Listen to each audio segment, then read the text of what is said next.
to hear the testimony of the President's concerning the President's fiscal year 2026 budget request. I welcome Secretary Hegseth, Chairman Kane, and Acting Controller McDonald. As we review the past 5 months, the President and the Department of Defense have much to be proud of. The administration has largely succeeded in refocusing the Pentagon on warfighting. Our recruitment numbers have dramatically improved. That is a very important achievement and one we will continue to celebrate. The U.S. military has played a significant supporting role in the President's wholesale success at our southern border. He has achieved operational control over the situation, a position the vast majority of Americans support. In Operation Rough Rider, the President imposed costs on the Houthis. The operation was well executed by our service members, and it appears to have achieved its stated objectives for now. Similarly, the President has relentlessly struck al-Qaeda and ISIS terrorists. Those strikes have helped to open up space for diplomatic breakthroughs in Syria, and they have prevented significant external attacks that could have emanated from Somalia. Unfortunately, the axis of aggressors is resilient. It is hell-bent on challenging American global leadership. It is clearer than ever that Vladimir Putin is uninterested in President Trump's and President Zelensky's offers for real peace negotiations. The Europeans are heeding the President's call to rearm, but we are in a tenuous period. A precipitate withdrawal of U.S. forces from Europe could undo all that progress. In Asia, the Chinese Communist Party continues its campaign of aggression against its neighbors and still displays open ambitions to retake Taiwan. Secretary Hegseth recently made this crucial point in an important speech in Shangri-La. He said, and I quote, "China seeks to become a hegemonic power in Asia," unquote. He is right. China intends to use military force to achieve Xi Jinping's goals. Meanwhile, in the Middle East, the Ayatollah is hiding as his regime crumbles. He is still refusing to negotiate. In short, this is the most dangerous national security moment since World War II. Unconstrained, aggressive dictators are on the move. And importantly, the character of warfare is rapidly changing. That is a dangerous combination. We cannot have an American-led golden age of peace and prosperity if we fail to navigate these historic security challenges. President Trump is actively working to protect American interests against 4 main adversaries: Xi Jinping and his Chinese Communist Party, Vladimir Putin's militarized Russia, Kim Jong-un's North Korea, and the Ayatollah's religious fanatics, including his web of terrorists. Our Commander-in-Chief deserves a military capable of maintaining deterrence and applying force when necessary to protect U.S. interests, as he has done in Yemen. I regret to say that this fiscal year 2026 budget request will not deliver that military. When Secretary Hegseth testified before this committee in his confirmation hearing, he made the correct point that spending less than 3% of GDP on defense would be, and I quote, "very dangerous," unquote. What we have in front of us is an inadequate budget request with precious little detail and no follow-on data about fiscal years 2027, 2028, or 2029. We must assume, and in fact, we have heard, that OMB intends to maintain defense spending at $893 billion across the 4 years of this administration. So even with a one-time $150 billion reconciliation infusion, this would leave us at 2.65% of GDP by 2029, below 3% of GDP and well below the 5% of GDP that we really, really need. Clearly, such a budget plan would allow the military balance to continue, as it has been, to tilt away from the United States and toward Communist China. Communist China has increased its budget by over 7% each year for the past decade. I know the Secretary fought for a stronger fiscal year 2026 discretionary request, but we need to acknowledge that a flat fiscal year 2026 budget is what OMB delivered. I expect we will spend today reviewing the numerous significant holes in this request, gaps that will make it much more difficult for President Trump to equip our service members and for his advisors to develop credible military options. Across the budget, we see significant holes: shipbuilding, tactical fighters, basic maintenance money, and more, all insufficient. The budget seems to be written as if there are many items in the reconciliation package that simply are not in that bill. This is confusing because the text of the reconciliation bill has been public for quite some time. Chairman Rogers of the House and I worked closely with the executive branch and members of this committee on the contents of the package. This budget threatens to undermine the good work we have done together on that bill and leads me to question whether some officials in the administration plan to ignore congressional intent. I believe ignoring congressional intent would be a wrong-headed decision for the United States of America. We all work for the American people, and we share largely identical goals when it comes to deterring Xi Jinping, Vladimir Putin, and other threats. We need to work much more closely together on investment strategies and actions necessary to rebuild our industrial base. The President and the Congress want action on reindustrialization. We want to rebuild the arsenal of democracy. We need action on industrial base integration, streamlined weapons sales, and cooperation with our allies and partners.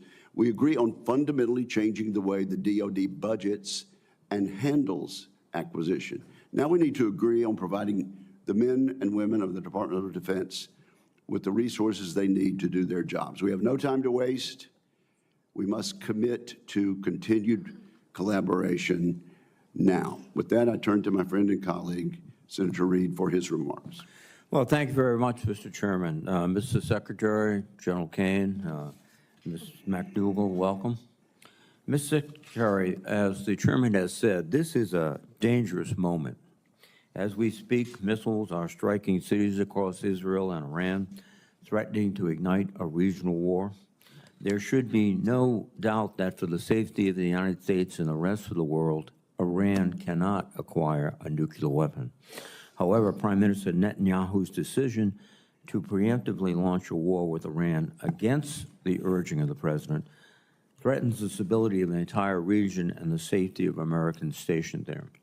The Trump administration must take urgent steps to prevent a wider war. Mr. Secretary, I would ask you to be crystal clear this morning about the administration's posture toward Iran.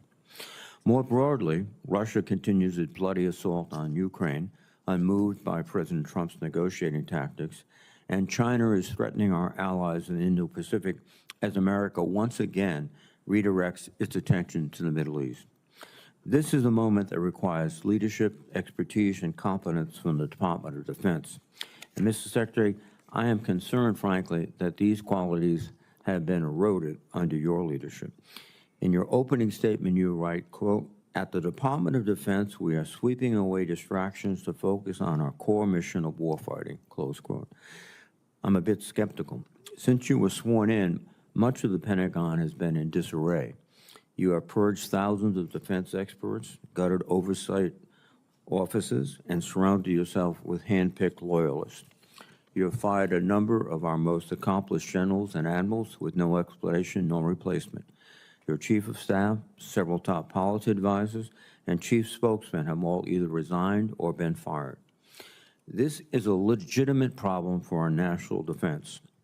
Much of the Pentagon seems to have been paralyzed by infighting and stripped of expert staff at a time when we need stability and professionalism. Mr. Secretary, You must address this so the rest of the department can be laser-focused on their missions.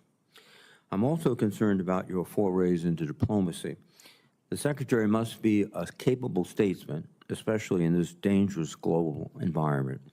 During your first official trip to Europe, you made unfortunate mistakes, including by accidentally conceding America's negotiating leverage to Russia when you announced, quote, we must start by recognizing that returning to Ukraine's 2014 borders is an unrealistic objective, and, quote, the United States does not believe that NATO membership for Ukraine is a realistic outcome of a negotiated settlement.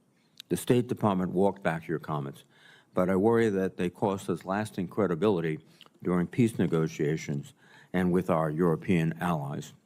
And, Mr. Secretary, I hope you've learned from these episodes. The key to our long-run success against China, Russia, and Iran and others depend on our ability to equip our forces with the ships, aircraft, and weapons needed to effectively deter them or, if necessary, defeat them. Mr. Secretary, you have said that readiness is your top priority, but I'm concerned by a number of actions you have taken that seem to distract from readiness. For example, you're in the process of firing 8% of the defense workforce, or 75,000 employees, and you recently gutted the Office of the Director of Operational Tests and Evaluation, which is responsible for testing new weapons and platforms for warfighters. You have argued that these cuts were needed to eliminate wasteful spending, but you have simultaneously pledged hundreds of millions of dollars to convert a second-hand Qatari jet to be Air Force One. These decisions do not seem to align with readiness. Similarly, over the past 2 weeks, you have ordered 4,700 National Guard troops and Marines into Los Angeles against the will of the governor and mayor. These forces are in addition to the 13,000 troops you have deployed to the southern border, and separate from the 20,000 National Guard troops requested by DHS to help ICE conduct, quote, interior immigration efforts. As a consequence, military units have to cancel their national training center rotations and waste invaluable hours and resources performing DHS activities unrelated to their warfighting missions. I cannot imagine a faster way to erode military readiness and distract from our ability to deter China, Russia, and Iran. You also claim that merit is the only measure of performance under your leadership. That is a worthy principle.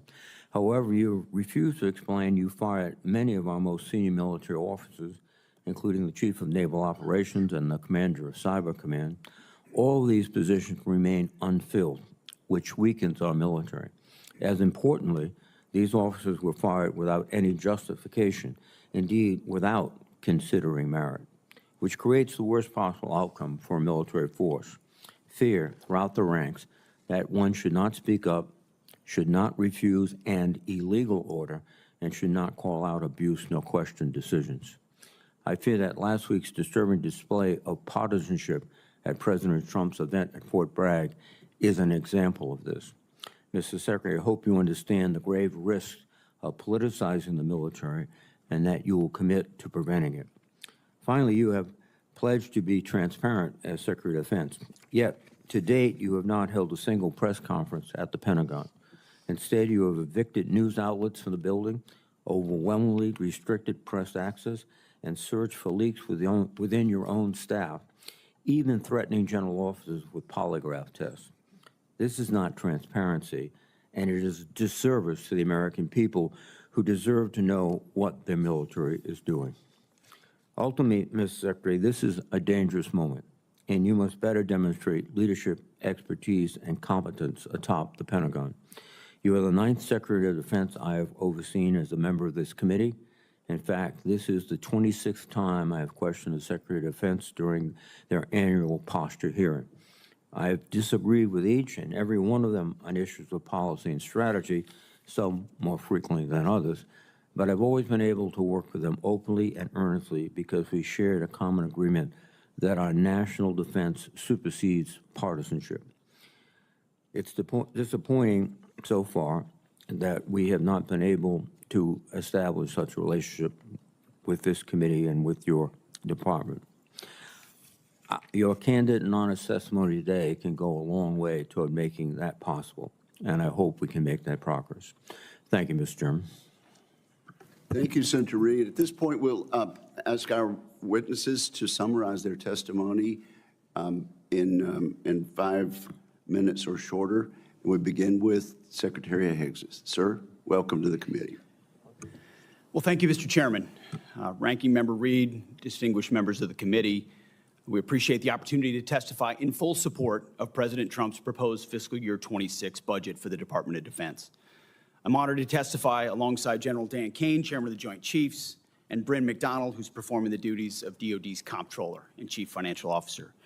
We are also very proud to represent our warriors and their families. And today, as they do every day, they're keeping our country safe. They're defending our homeland. They're standing up to communist China. They're working hand in glove with our allies and partners. They are achieving peace through strength. I'd like to start by thanking this committee and Congress for your bipartisan leadership to give our troops a big pay raise in 2025. That includes an additional 10% raise for our junior enlisted service members E1 to E4. Thank you for supporting our initiatives that improve quality of life for our warriors and their families. Things that include making historic investments. This budget makes historic investments in living conditions, in barracks, in base housing. This budget reforms the PCS process to reduce the cost and stress of moves for families. We've already seen changes there. And we improve the quality of care provided by our defense healthcare system. The best part of my job is meeting and interacting with troops and their families. We hear their concerns. We know what it's like to face these challenges. I've been there recently. Each of these initiatives responds to feedback that we've gotten from the force. We are listening, and we are always looking for ways to improve quality of life for those who serve. Under President Trump's leadership, this budget puts America first and gives our warriors what they need. The $961.6 billion budget request, more than $1 trillion for national security, will end 4 years of chronic underinvestment in our military. Now, as is custom with first-year administration budget releases, additional time was necessary to implement presidential initiatives. So in the last 4 months, we've moved quickly to reverse course after 4 years of weakness and mismanagement. We found nearly $30 billion in savings across the department. And this savings, if you add this savings to our overall budget, we're increasing the DoD budget in 2026 by $143 billion. We do that by killing wasteful programs, targeting bureaucratic excess, and redirecting funding from Biden-era priorities to President Trump's priorities. We're working with the Department of Homeland Security to increase border security, to reduce China's malign influence in the Western Hemisphere, to defend freedom of navigation in the Red Sea. However, as we would all acknowledge, there's more work to do. I've got 3 core priorities in the department: restore the warrior ethos, rebuild our military, and reestablish deterrence. First, we're restoring the warrior ethos. President Trump has charged me to focus relentlessly on warfighting, lethality, meritocracy, standards, and readiness, and that is exactly what we're doing. We're setting standards that are high, equal, and unwavering. DEI is dead. We replaced it with a colorblind, gender-neutral, merit-based approach, and the force is responding incredibly. Because of President Trump and his America First priorities, recruitment and retention are higher than they've been in decades. Historic surge of young Americans who want to join our military. Second, we're rebuilding our military. 25 years ago, our military was unchallenged, yet we squandered that advantage as China carried out an unprecedented military buildup. President Trump is correcting that. We're reviving our defense industrial base, reforming our acquisitions process, rapidly fielding emerging technologies and new weapons to meet the challenges of the future. This budget invests $25 billion in Golden Dome for America, a down payment on President Trump's priority to defend our homeland. It also commits more than $62 billion to modernize and sustain our nuclear forces as we face rising nuclear dangers.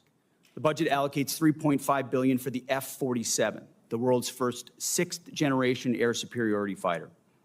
The budget will revitalize our shipbuilding industrial base with $6 billion in funding in FY26, and that's on top of $47 billion overall for shipbuilding. The budget significantly increases funds to buy next-generation technology, including autonomous systems, long-range drones, long-range fires, and hypersonics. We will put these capabilities in the hands of our warfighters, ensuring we remain the most lethal force in the world for generations to come. And third, we're reestablishing deterrence. When an opponent sees our well-equipped and tough-as-nails warriors, they will decide that today is not the day to test U.S. resolve. Credible deterrence, it starts at home, and it starts with securing our borders. As was mentioned by the chairman, we are working to achieve 100% operational control of the border. Illegal crossings have decreased 99.9%, and it was just reported today that CBP released 0 illegals into the U.S. last month, down from 62,000 released into the interior last May. The Indo-Pacific is our priority theater, and China is our pacing threat. That's why I've traveled twice to that region to visit our forces and meet with our allies and partners. As we shift toward the Indo-Pacific, we're looking more to our allies and partners to be force multipliers alongside the United States, and we're making progress in that. We applaud those allies who are stepping up, but others need to do more and quickly. At the NATO Heads of State meeting next week, we expect NATO allies to commit to spending 5% of GDP on defense and defense-related investment, an almost inconceivable accomplishment when President Trump started that project in his first term. And with NATO stepping up, we now have a new standard for allied defense spending that all of our allies around the world, including in Asia, should move to. As the President has rightly pointed out, it's only fair that our allies and partners do their part. We cannot want their security more than they do. The Department of Defense is executing a common-sense agenda to achieve peace through strength. We know the threats we face are serious, and so our investments are as well. And that's what this budget does. It matches capabilities to threats. We long for peace, so we prepare for war. We must overcome decades of neglect and decline. We must fortify our position as the world's most lethal fighting force, and we have to act fast because our opponents are. This committee is our critical partner. We appreciate your leadership and oversight, which is essential. And I look forward to accomplishing these goals to achieve peace through strength, support our warriors, protect our citizens and our taxpayers together with you. May God grant us the wisdom to see what is right and the courage to do it. Thank you.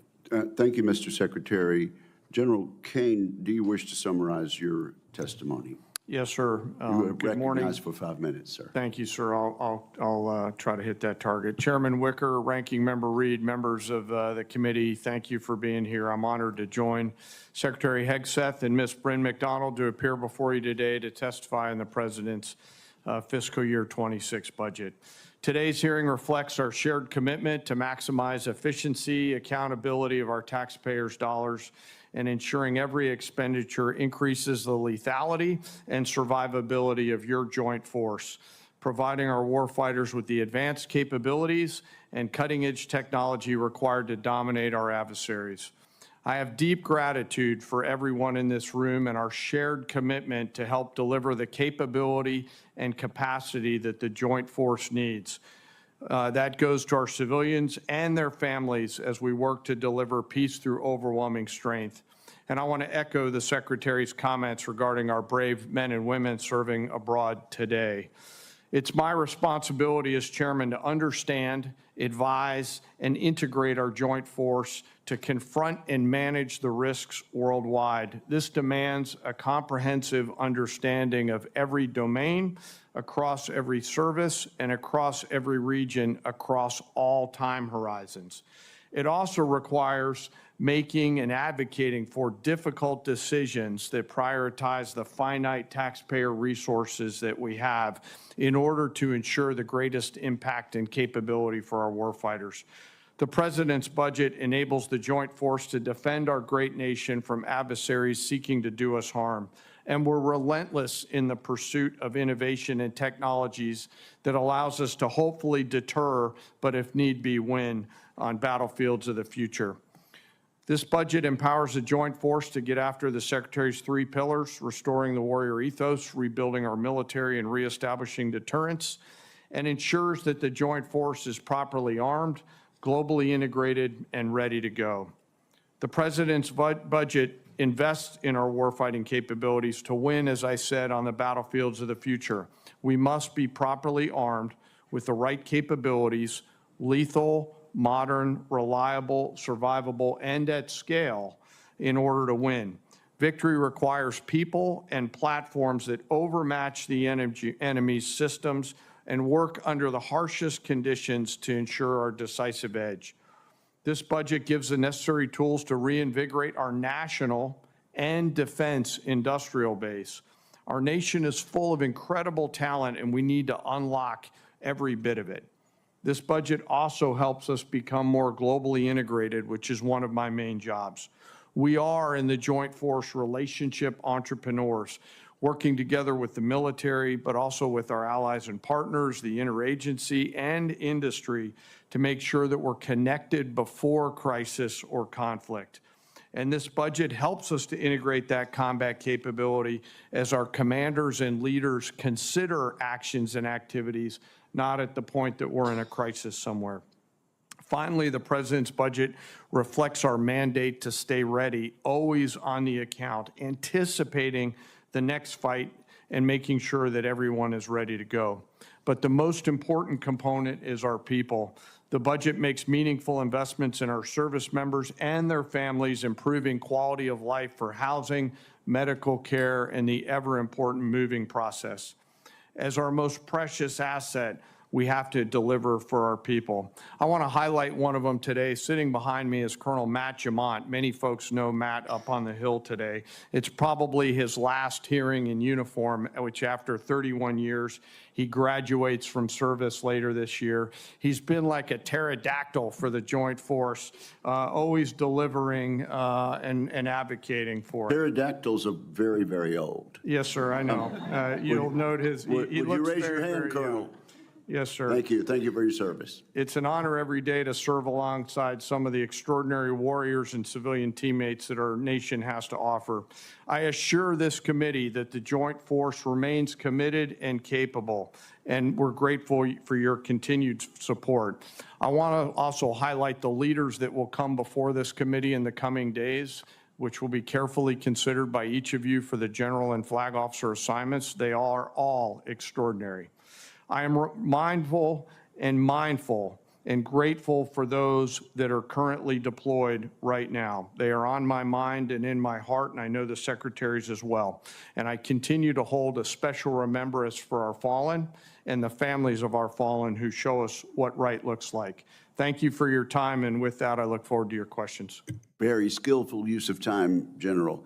And Ms. McDonald, we will not require an opening statement from you. Thank you for your for being available for questions today. And now we move to rounds of 5-minute questions. And let me say, we expect full attendance today, and I expect all members will want to ask questions.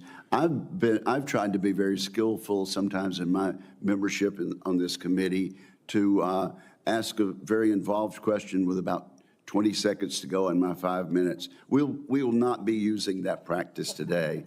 Or we'll be here in the wee hours of the early evening. So at this point, let me begin by asking Secretary Hegseth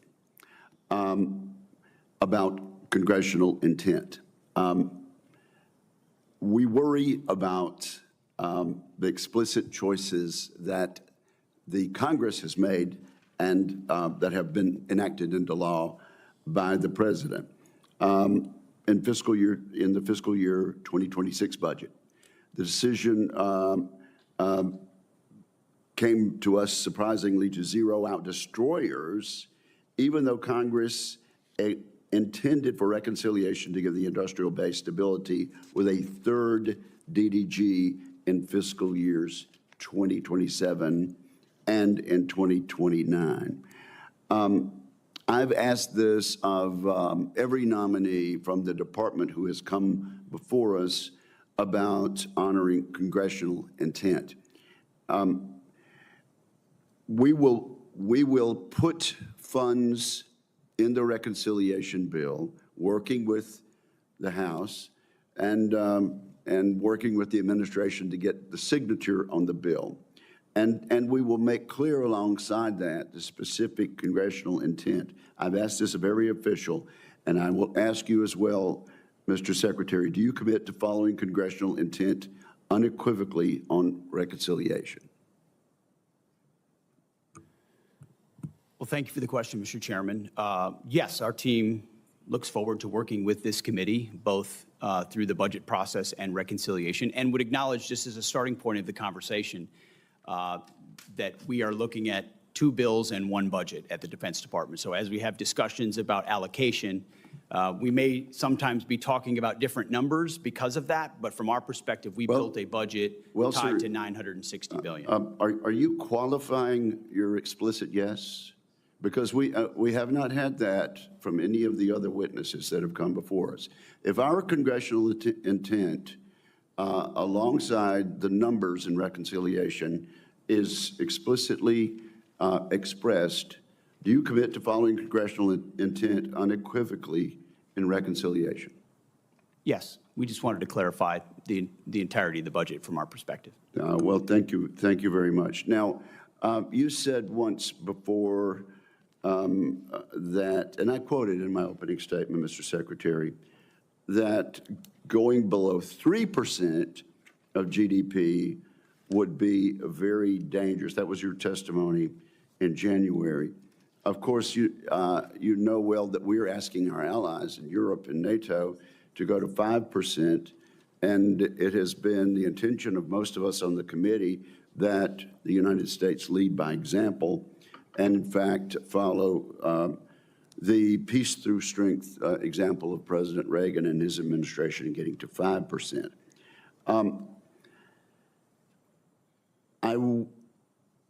I understand that if you put reconciliation and the budget requests together for this year, it exceeds 3%. But if we go back to that same baseline for the next 3 years after that, we'll be under 3%. We intend to fix that. But do you still agree that going below 3% would be a, quote, very dangerous, unquote, choice?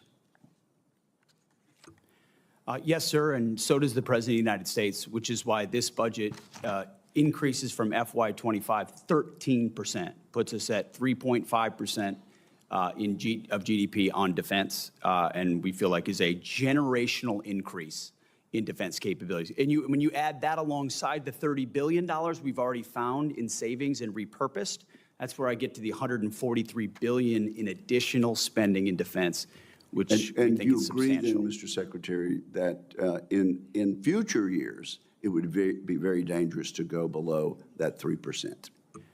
As I said in my remarks, we're going to match our budget to threats. And so, yes, in the future, we anticipate threats like we have today. And so I would anticipate a robust budget in the future. Yes. Would you please be kind enough to answer my question?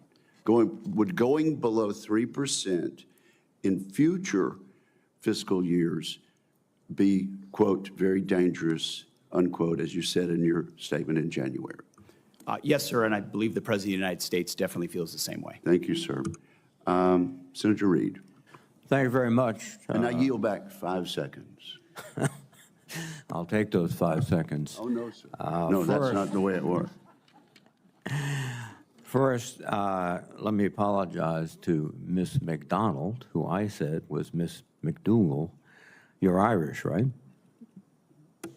My husband is, yes, sir. Well, that's good enough. Thank you. You were Scotch for a few minutes, but I apologize, ma'am. And, Mr. Secretary, you have fired a number of general and flag officers, and you clearly have the authority to do that, but there was no cause given, and it's also deeply concerning it's taking a long time to appoint successors. I understand that today you announced that the nominee for CNO will be Admiral Darrell Caudle. Is that right? Yes, sir. Well, we still have many of these positions open, including the U.S. Cyber Command, which is absolutely critical. Do you believe that these lack of nominated leaders are affecting our warfighting abilities? Sir, I believe we all serve at the pleasure of the president. And in every single position, we're looking for the right man or woman to fill that role to execute on behalf of the missions of this department. And we're doing it expeditiously in every case. Again, do you have any anticipation of when we'll receive the nominee for Cyber Command? Sir, as I mentioned before, we have a very capable deputy at Cyber Command who has taken the helm. So it's not as if it's without leadership, very much so. But we are, as recently as yesterday, had a high-level discussion of exactly what that will be. Mr. Secretary, in your opening statement, you stated, at the Department of Defense, we are sweeping away distraction to focus on our core mission of warfighting. However, since your confirmation, your office has been consumed by high turnover and disarray. At least 3 senior aides were fired and subsequently investigated for leaks, alleged leaks to the press. Your first chief of staff has since left his position, and to the best of my knowledge, that position is vacant. The Inspector General is reviewing your use of Signal app to send sensitive information pertaining to military operations in Yemen, not only to senior government officials, but to your wife, your brother, and your personal lawyer. Finally, according to press reports, you have threatened polygraph tests against senior members of the military. As I said in my opening statement, this is a dangerous world. You know that. And this turmoil in your own office is not contributing, I think, to the clarity and thoughtfulness and decisiveness necessary.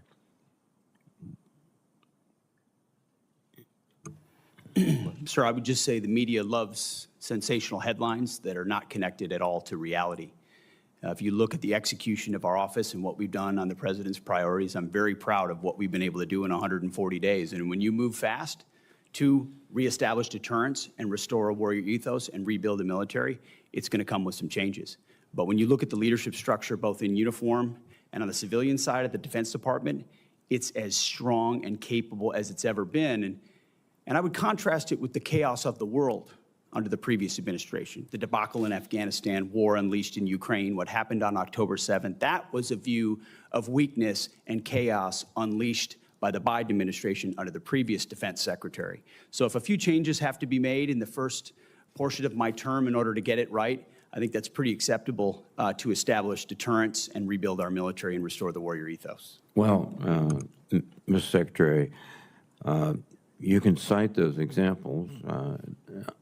History, I might have a different perspective. As I understand it, the direction to leave Afghanistan was an agreement with President Trump in Doha, which left our forces in a very precarious position since they were there for a year and they had to come out. And Taliban knew that, and they were going after them. But let me move on to another issue, which is 30 seconds. 35. We have had detainees in Guantanamo, and we have used military flights to get them there. The problem, I think, is that some of these military flights have not contained DHS agents on it. And so, in effect, the military becomes not just the custodial agents, they're also the control agents. And that would seem to me a violation of military procedures. Is that practice continuing? Senator, every aspect of that mission is in coordination with DHS and with DHS officials. So there are no flights with airmen only on board? Not that I'm aware of, sir. Thank you. Thank you, Senator Reid. Senator Fisher. Thank you, Mr. Chairman. Mr. Secretary General, Ms. McDonald, welcome. I serve on both the Armed Services and the Appropriations Committees, and every year we legislate annual authorization and appropriation bills that provide the policies and the funding for the department. While I'm confident we will do so again this year, the administration has made this process more difficult by delaying the delivery of budget materials to Congress. Mr. Secretary and General Kane, I've appreciated our previous discussions about the need to modernize our nuclear triad and to provide the President with additional options for regional nuclear deterrence. And to achieve this, we must have sustained and predictable funding within the department's base budget. I'm concerned that the department's fiscal year 26 request relies too heavily on reconciliation for some of our nuclear programs. For example, the reconciliation text includes funding for Sentinel. That is meant to accelerate and reduce risk in the program over the next several years. It is not meant to fill a self-imposed gap in funding in a single fiscal year created by short-changing ICBMs in the base budget. I understand using reconciliation funding is relatively new to the department, but I expect us to work together throughout this cycle so that we can assure that funds are used as intended and that the programs are adequately funded within that base budget. General Kane, do you agree that nuclear modernization programs should be prioritized both to keep pace with the threats and to ensure that the President has a full array of options for nuclear deterrence? I do, Senator, and appreciate your leadership on ensuring that we've got the tools that we need to deliver for the triad of the future. Secretary Hegseth, although progress has been made the last several years, I continue to be concerned about the ability of our defense industrial base to produce munitions at an adequate scale to support our warfighters in these modern conflicts that we have. And now that you have been sworn in and had time to review the current state of our industrial base, what more should the department be doing to increase munitions production, and how does this budget request support these objectives? Senator, it's a great question. We should be doing everything we can, which is precisely what we are doing at the very highest levels, from myself to the Deputy Secretary of Defense with industry. This budget is a 45% increase in the defense industrial base. It invests in critical munitions procurement. It invests in defense supply chains, in resilience in supply chains, in increased competition and capabilities for outside companies to get into the business of providing critical munitions. So across the board, we're finding and hiring innovators to move as quickly as possible, cutting through the bureaucracy, the red tape to deliver those systems in a world that needs them now more than ever. Could you get back to me on timelines that you have set for each of those areas that you mentioned, and obviously the funding that's going towards them, but I'd be interested in what you're setting for yourself for goals for the timelines in getting that achieved. Yes, ma'am, we have those and we will get those to you. Thank you. And General Kane, do you assess that the total munitions requirement is currently aligned with the magnitude of the threats that this country faces, or should the department review its stockpile requirements to ensure that we are fully prepared for these modern conflicts? Senator, we're always looking at the lessons learned of past conflicts to include the most recent ones around the world and taking those and applying those to what the future of war might look like. So we're always evolving and considering what the mix of munitions that we need for the joint force in order to deliver overwhelming strength. And I would be remiss if I didn't bring up spectrum. So as we look towards the Golden Dome and the importance of that, over the next several weeks, I hope we can see some more details on that because we can't shoot what we don't see. And I think it's important that all of us here, as well as the public, understand the importance of the spectrum that the department has in order to reach that. Thank you. Thank you, Senator Fisher, for that important and correct observation. Senator Shaheen. Thank you all very much for being here. News reports this morning suggest that the President is actively considering intervening in the situation in the Middle East. I understand that we have 40,000 troops deployed in the region, many of whom are in range of Iranian missiles. And it's being reported that the president is being asked to consider providing the bunker buster bomb that is required to be carried only by the B-2 bomber and would require a U.S. pilot. That raises real concerns about what retaliation might mean for the safety and stability of the entire region and our troops and Americans who are in the region. So can you tell us, Mr. Secretary, are you considering military action that would bring us into active hostilities? And whether you expect a decision to be made on that anytime in the next few days? Just bearing in mind, and you can stop the clock, we will be going into a classified portion of the hearing later on. But proceed, Mr. Secretary. I understand that, Mr. Chairman, but I think this is a question that's very important for the American public to hear. I just wanted to make it clear that there would be an opportunity to Thank you. get very deep into that. Go ahead. Senator, I agree with the chairman. Most of what I can or should say would be reserved for a classified setting. I would say the president, obviously, any decisions on this matter are at the presidential level. He has communicated very clearly for quite some time. I do understand that, Mr. Secretary, but my question for you is whether you have been asked actively to provide options for the president regarding a strike in the Middle East. If I had or I had not, I wouldn't disclose that in this forum, Senator. My job, our job, Chairman and I, at all times, is to make sure the president has options and is informed of what those options might be and what the ramifications of those options might be. I appreciate that. You Thank mentioned you. the troops in the region. With I maximum expect- force protection at all times is being maintained. I would hope that as soon as consideration about action is determined, that the public will be informed about that. 6 of us on this committee just returned from the largest air show in the world. At that, it was very impressive to see the innovation and technology from our industry on aerospace.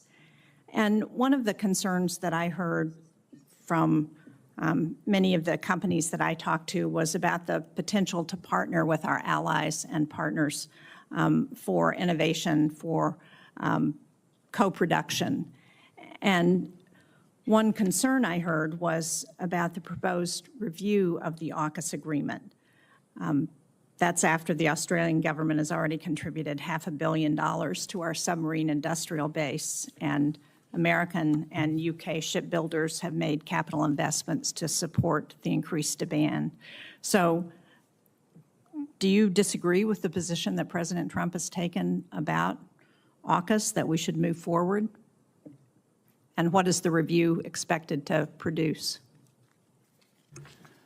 Well, Senator, I think reviews are always prudent, but those reviews actually come after conversations I've had with the Minister of Defense, Healy, in the UK, and Marles in Australia. Long personal conversations about the status of this arrangement, both aspects of it. So we are reviewing it because that's what the Defense Department ought to do to make sure it fits the priorities of the president, and that our defense and shipbuilding industrial base can support, ensure that we're clear on all sides of that, on either pillar. And then on pillar 2, identifying specifically the ways we can work together most meaningfully to co-produce with our industrial base munitions or other capabilities that would be most applicable to the threats we face. But do you agree that it's important to increase the capability of our nuclear deterrent in the Indo-Pacific, and that AUKUS is one way to do that? I do, and working through Thank you. AUKUS as a possible avenue for that is a good thing. Last week, Mr. Secretary, during the SAC-D appropriations hearing, you reaffirmed the need for an exemption for the Portsmouth Naval Shipyard to your hiring freeze. Senator Collins asked you a very relevant question on that. And since Senator King and I share that shipyard, I'd like to ask you again, because we have not yet heard anything from you or from the Office of Personnel Management about how they're responding to this. DOD has told us that the Office of Personnel Management needs to review every single new hire one by one at a time when we need 550 people every year just to keep up with the Navy's demand for maintenance and on its nuclear submarines. So will you commit to talking to OPM on this issue? Thank you. Yes. Thank you, Senator Shaheen. Senator Cotton. Welcome, everyone. Thank you for your testimony and, more importantly, your service. Secretary Hegseth, the president at a press gaggle just now at the White House said of strikes against Iran, to Senator Shaheen's question, I may do it, I may not do it. I mean, nobody knows what I'm going to do. You had referred to these questions as a presidential level decision, is that right? And I think that's always true. Advisors advise and presidents decide. But it's your job to have contingency plans for everything that the president may or may not decide. Is that correct? That is correct. And no one should be surprised or scandalized that the Pentagon has lots and lots of contingency plans. Senator, our job is to have contingency plans. It's like in Armageddon, Billy Bob Thornton's character Truman, speaking of NASA, could have been speaking of the Pentagon. You're geniuses. You're just thinking stuff up, and you got people in another room backing them up. Is that right? We plan. Thank you. And although it's true in every part of the government, it's probably no more true in your department that it's a presidential level decision. This is the president's core constitutional responsibilities as the commander-in-chief. I mean, it's important what he does with labor and HUD and the rest, but as the commander-in-chief, it's the most important role he has, and therefore you're the department where you take the most direct guidance from the president. Everyone in the department has to support the president's decisions once those decisions are made, correct?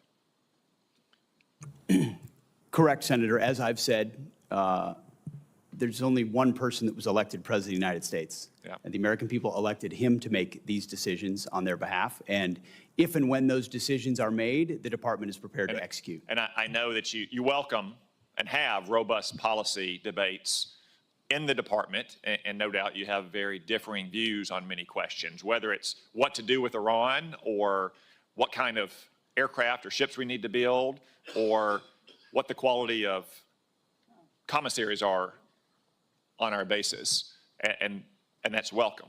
You need that kind of robust debate to make the right recommendations. But once the president's decision has been made on any question, that's final, right? That's your standard?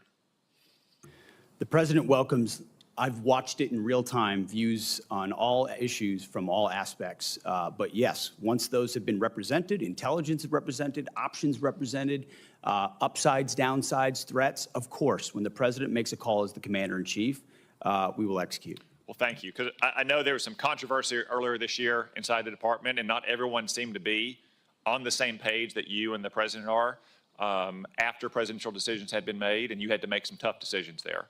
And I commend you for those decisions. I think you did the right thing. You have to make sure that everyone stays on the same page and everyone supports presidential decisions.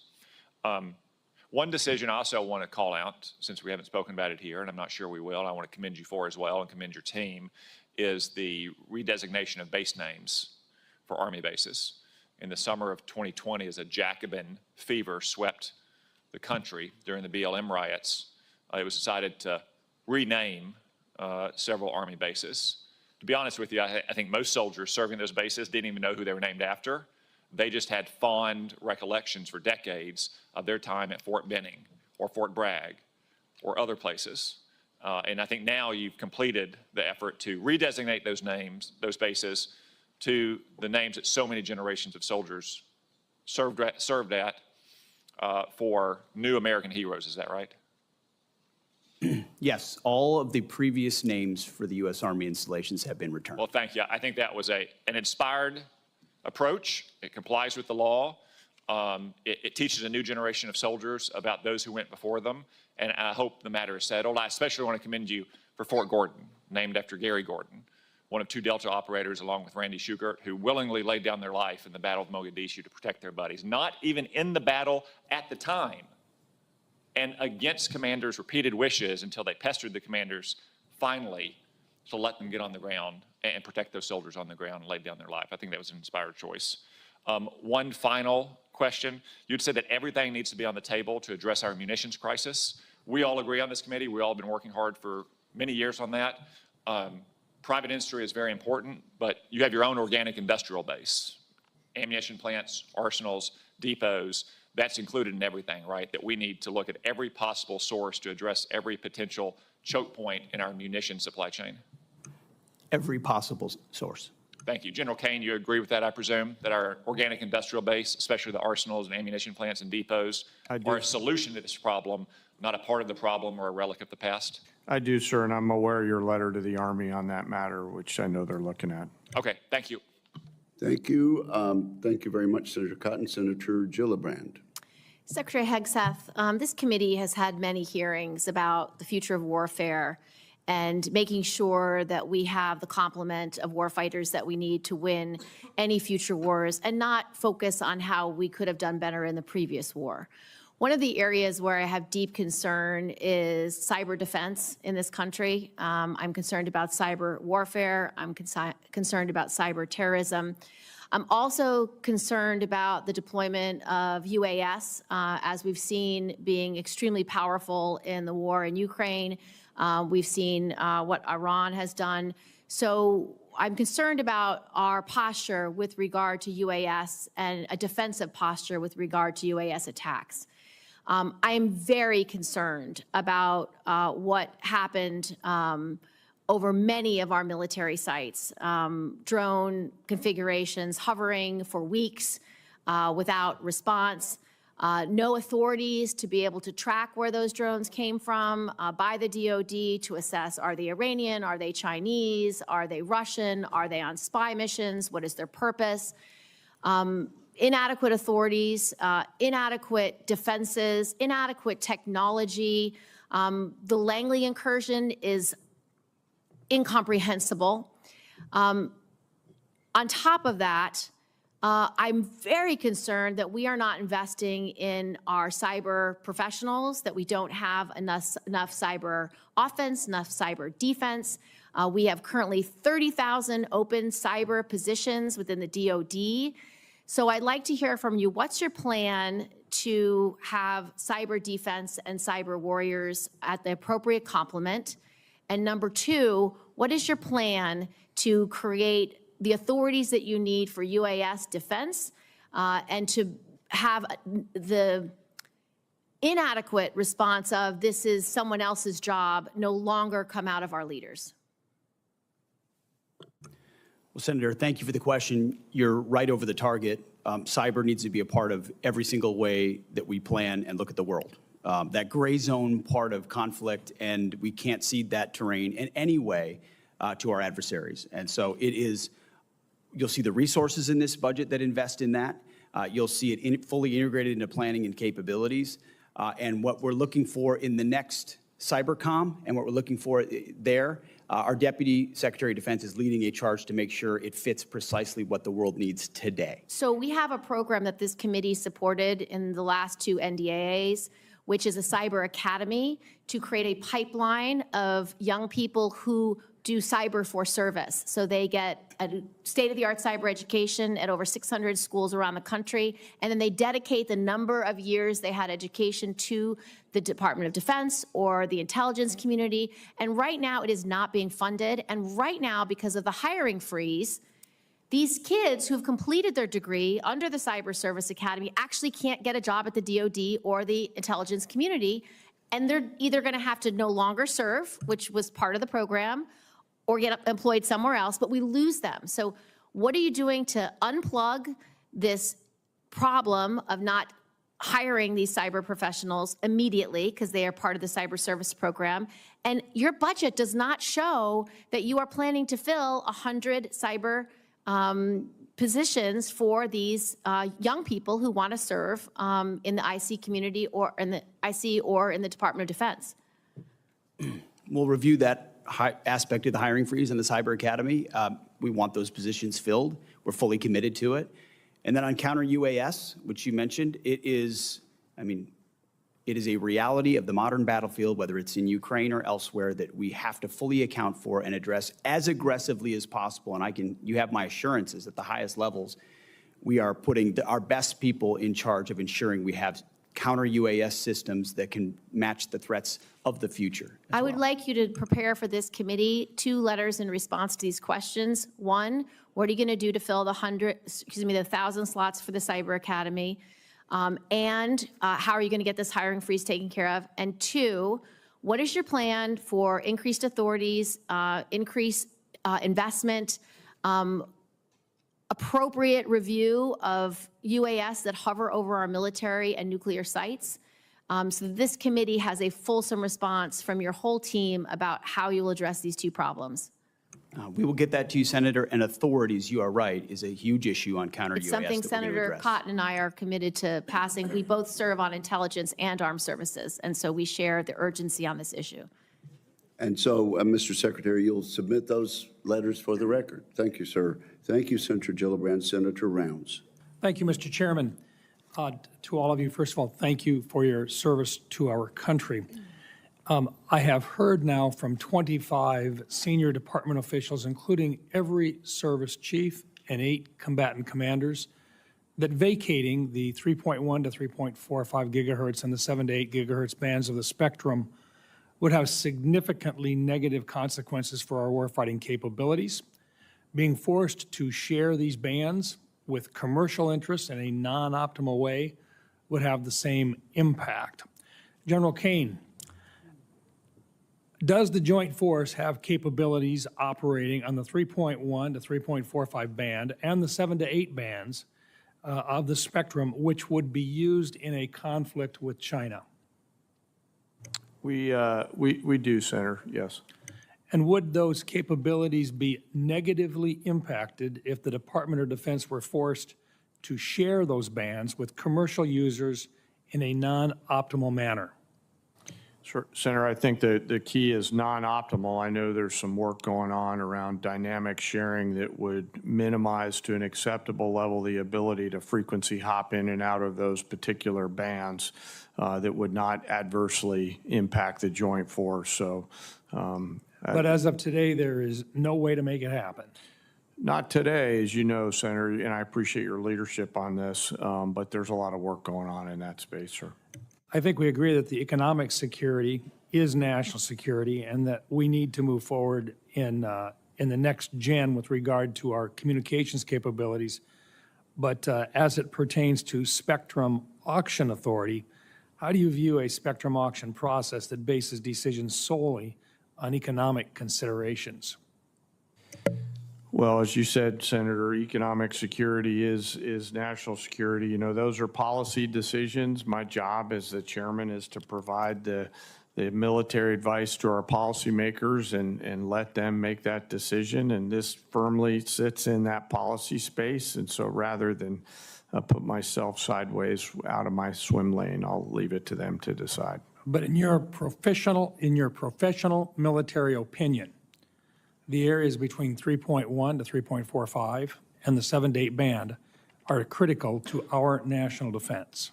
3.1 to 3.45, no doubt. Lower end of the 7, there's some, I think, some discussion. 7.4 to 8.4 is an area that I'd prefer us to hang on to, Mr. Thank Senator. you.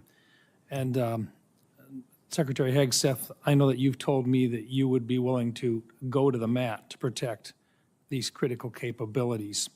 I think that is critical. In fact, these bands are essential to building Golden Dome, which will require even more radars and military communications infrastructure than we currently have, particularly around population centers and defense sites, as we see in Israel today. Would you agree with that today, sir? Yes, Senator, I concur with the chairman's characterization, and I would just say at no time in conversations around spectrum has DOD's equity never been, it's always been fully represented in those conversations to ensure we protect what we need to protect. Thank you. General Kane, what is your assessment of the operational and strategic benefits of maintaining the dual hat leadership arrangement between U.S. Cyber Command and National Security Agency, the NSA, particularly in terms of intelligence integration, speed of action, and mission success in contested environments?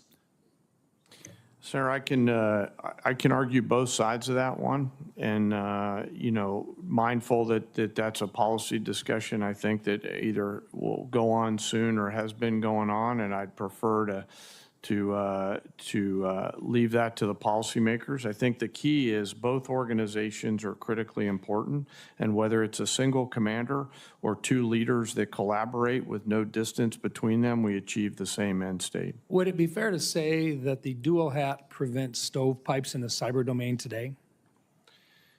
Senator, there's stovepipes in all kinds of domains today, so I can't assure you that it would prevent them. What I do hope is that whatever path we take, we select leaders who are committed to integrating and knocking down those stovepipes, whether it's a single leader or two leaders. That's what the nation needs. We have been successful in making significant exchanges and utilizing assets for both the NSA and for Cyber Command so far. Secretary Hegseth, are you committed to maintaining the dual hat relationship that has significantly benefited our national security to date? Senator, as of right now, we're maintaining the status quo, but it's something we reserve the right to review. Thank you. Thank you, Mr. Chairman. Thank you, Senator Rounds. Senator Blumenthal. Thanks, Mr. Chairman. Secretary Hegseth, you've been asked about options for the use of force abroad. I want to ask about the use of our military at home. I have been deeply disturbed and alarmed by the use of active duty troops, Marines, in Los Angeles, and President Trump has made clear his intention to continue to use the military to suppress dissent and likely inflame tensions there and elsewhere, all under the guise of enforcing the law. What he's doing may well be illegal. I want to ask you about contingency plans for the use of active duty military in other cities. Do you have such contingency plans? Senator, I would just say we share the president's view that, as you characterized it, we are deeply disturbed and alarmed that ICE officers are being attacked while doing their job in any city in America. And so allowing National Guard or active troops under existing authorities to defend them is important. On ICE officers, yes, but we ought to be equally alarmed by the illegal use of active duty Marines or other military. I take it from your answer that you do have contingency plans for the use of military in other cities.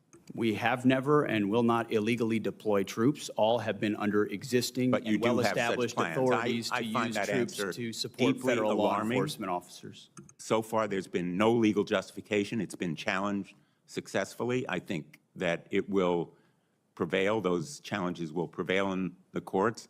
And I want to ask you right now to submit to this panel those contingency plans for the use of active duty military in other cities. I want to move on to another area of questioning.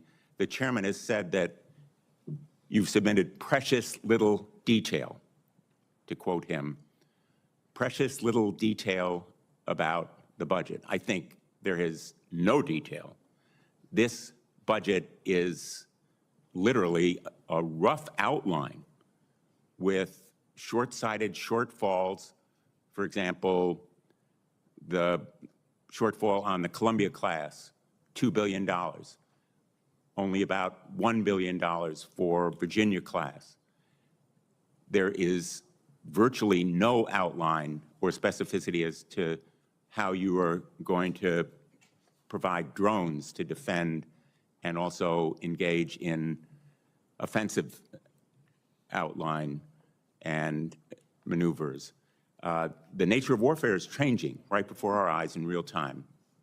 Unmanned aerial and undersea warfare is happening in Ukraine and elsewhere, and I think that you owe this committee and the American public more specificity in that budget, because we will be at risk. We are at risk right now in the Middle East, and I want to know whether we have contingency plans to protect our U.S. personnel in the region from the kind of swarm of drones that have proved devastating already to 3 of our service people in the Middle East on a base in Jordan. Do you have such plans to protect against drones there?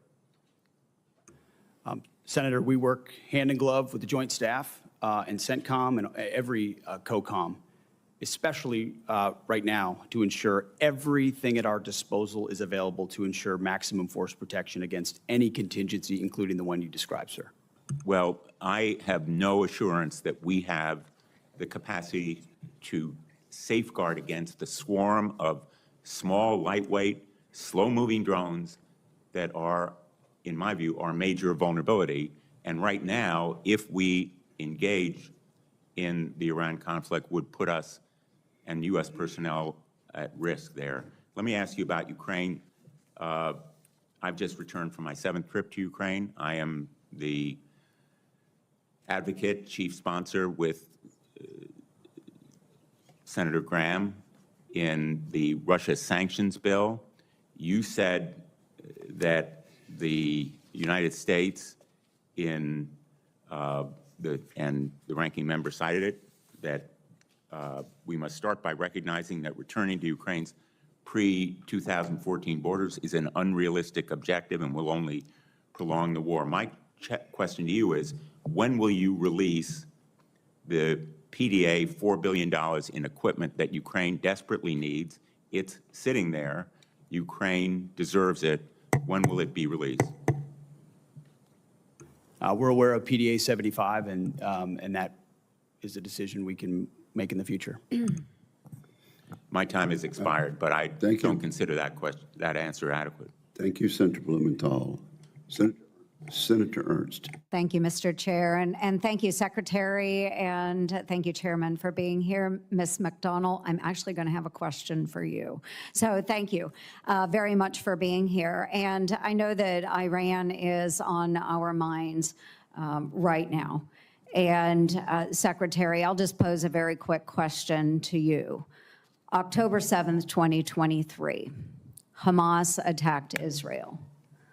Who is the primary funder of Hamas? Senator, it is Iran.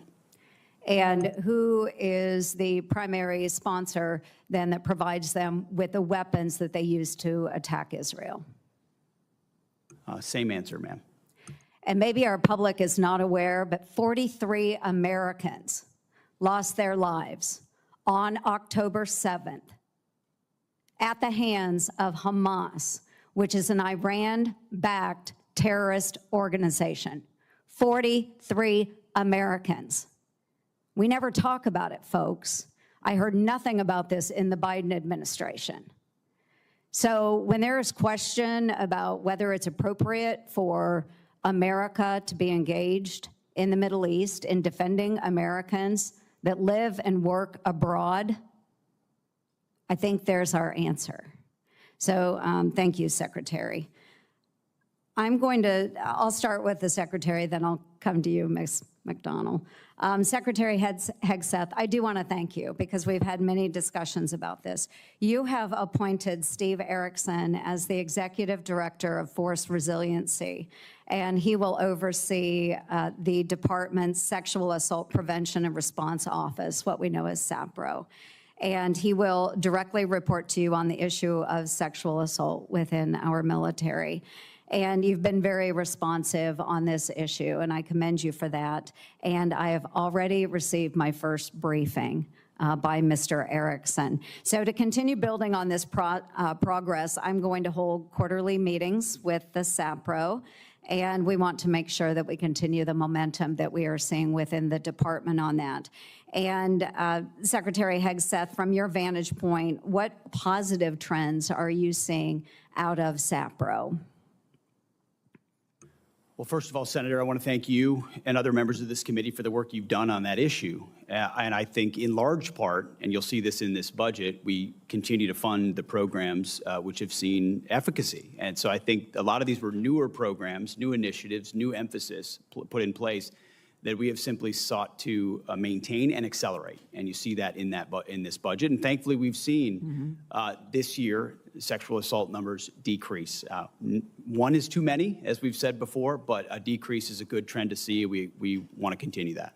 Wonderful. And we'll continue working with the department on that. And an amendment that I am going to propose for this year's NDAA would require quarterly briefings from the SAPRO for members of Congress, just as they do with suicide prevention. So we'll continue working on that. I also would love to touch upon a number of other issues I've worked as far when it comes to fiscal sanity within the department. I can submit those for the record because I do want to give Ms. McDonald an opportunity. Let's talk about an audit. I love working with the comptrollers out there, but GAO released a report warning that the Department of Defense is unlikely to achieve a clean audit by 2028, citing longstanding financial management weaknesses. And it's my understanding that a key issue in the department's continued reliance on outdated business and feeder systems that lack internal controls continues to contribute to that. So to help address that, in the reconciliation package, we have $350 million that will be dedicated and directed toward improving audit outcomes across the department. So, Ms. McDonald, all to you. Can you walk us through how the department intends to meet its statutory requirement of achieving that clean audit by 2028? Thank you for the question, Senator, and thank you for your support in reconciliation for automation, AI, and business system replacement to achieve the audit. The first day we came in, that was one of the first topics the Secretary and I discussed, and he actually just put out a memo with guidance for milestones each fiscal year that the department is going to achieve the financial audit by 2028 or sooner, as he has challenged us to do. The Marine Corps just passed their second clean audit opinion. 2 additional components have done the same recently. And within the next 3 years, under the Secretary's guidance, the remainder of the department will achieve the clean audit opinion. Well, outstanding. We really appreciate that. Thank you, everyone, for your service to our great nation. Thank you very much, Senator Ernst. Senator Hirono. Thank you, Mr. Chairman. Secretary Hegseth, you've had a tough start.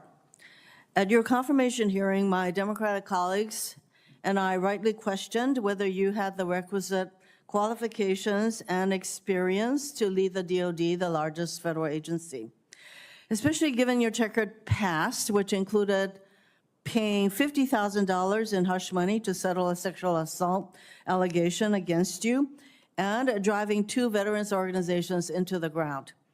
After only months on the job, our concerns about you have proven true, as far as I'm concerned. Instead of strengthening national security, you've turned the Pentagon into a dysfunctional mess. You are jeopardizing military operations and service members' lives with your unprecedented action of texting classified military plans to anyone who might stroke your ego. Leading the Department of Defense is more than just a PR campaign filled with photo ops. While you pose for cameras, Russia's war of aggression against Ukraine continues unabated.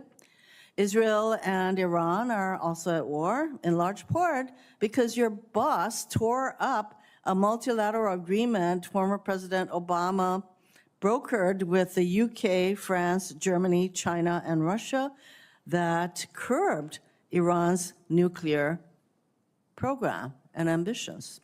Meanwhile, China advances in the Pacific as this regime undermines and attacks our allies. At a time when steady leadership is critical, we are confronted with crisis and instability. Mr. Secretary, close to 5,000 Marines and National Guards have been deployed to LA without the request or consent of the California governor or the Los Angeles mayor, Bass. Rather than calming the situation, this troop deployment is purposefully inflaming and escalates tensions. You claim lethality is your top priority. Do you plan to unleash this lethal force against U.S. citizens and civilians in LA and other cities? Well, Senator, I would reject most of the characterization of that statement, including lethality against U.S. cities, when all of those National Guardsmen and Marines have conducted themselves with the 5,000 utmost of professionalism, defending our federal agents, Americans, Well, who we deserve to be able to obviously do their job have to a deport different illegal immigrants view. after the previous administration allowed Reclaiming my 21 time. million I am illegals not to here to cross our listen border. to rhetorical responses. I would like to have a professional response that I would expect from somebody who is the Secretary of Defense. Millions of people peacefully demonstrated this weekend against the president acting like a king. Given this regime's dangerous policy of mobilizing troops inside the U.S., the politicizing of the military is a legitimate concern. So, given the dangerous policy of mobilizing troops inside the U.S., if ordered by the president, I'm going to ask you once again, to shoot peaceful protesters in the legs, would you carry out such an order from the president? Senator, as I've said before, of course, I reject the premise of your question and the characterization that I would be given or are given on lawful Considering- orders. It's all meant Excuse to me. attempt to smear the commander-in-chief, and I won't Considering fall that the for it. president in his first term actually ordered such a thing, it is not a premise that you can reject. He can order, do the same thing. So you're, again, I think you would just follow what the president wants you to do. Let's face it, it is not normal to call up our troops in this way, and there is active litigation against this deployment. Will you follow a court's order regarding whether or not this deployment is legal? If the court says this deployment of troops into our cities is not legal, would you follow that court's order? It's pending in the courts, Senator. Well, when the court decides, would you follow that court's order, decision? I don't believe district courts should be determining national security policy, So but you will not be following that. when it goes to the it's a Supreme Court, legitimate we'll see. Court. And unless the president decides to appeal, there you have it. So I take it that you don't consider district court decisions to be legitimate. Thank you, Mr. Chairman. Senator Sullivan. Thank you, Mr. Chairman. Mr. Secretary General, welcome. I think you guys are doing a great job. And I think this kind of line of questioning, it's amazing how my colleagues on the other side of the aisle are all now focused on readiness, right? I mean, I know my colleague from Hawaii chaired the Readiness Subcommittee. I think we had 2 hearings in 4 years, right? So I appreciate your focus on readiness, lethality, deterrence. Ms. Secretary, thank you also for your focus on Indo-PACOM. Your speech and attendance at the Shangri-La Dialogue was really outstanding. And General, I'm glad you were there as well. I appreciate your direct answer to the chairman on following the laws directed by the Budget Reconciliation Bill, which hopefully we're going to get over the goal line. It'll be great for our military. It's important that all your subordinates get that message as well. I'm sure they will. General, thank you for your visit to Alaska, the most strategic place in the world. Ms. Secretary, I'd love to have you up there soon. As a matter of fact, for your staff, take a look. August 16, 18, that's going to be the overlap of 2 large-scale exercises in Alaska, Northern Edge, Arctic Edge. I believe the Indo-PACOM commander, NORTHCOM commander will likely be there around that time. Would love to have you there, Mr. Secretary, so take a look at that date. General, do you have any quick takeaways from your Alaska visit? Sure, thanks for hosting me up there on my way to Shangri-La. It was great to see all the soldiers, sailors, airmen, Marines on the northern flank getting after it.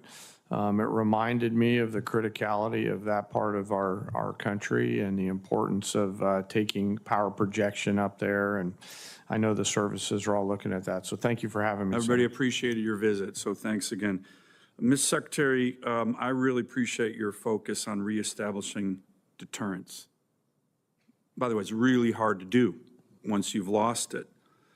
This has been particularly true with regard to Iran. Let me give you my view on how tough that has been.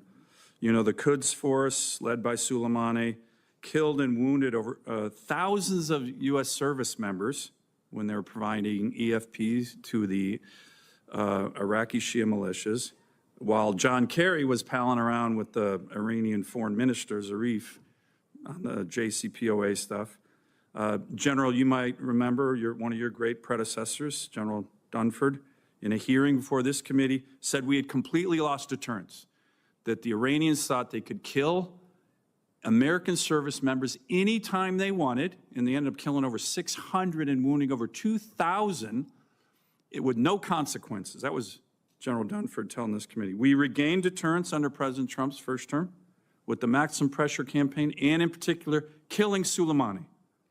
Biden came in, appeasement of Iran was the order of the day, appeasement of Iran's proxy was the order of the day, and we lost deterrence again. So much so that not only did he unleash the proxies, the Iranians, and fund them, but it was public knowledge that Iran was trying to assassinate senior U.S. officials, including Mike Pompeo and President Trump. Talk about losing deterrence.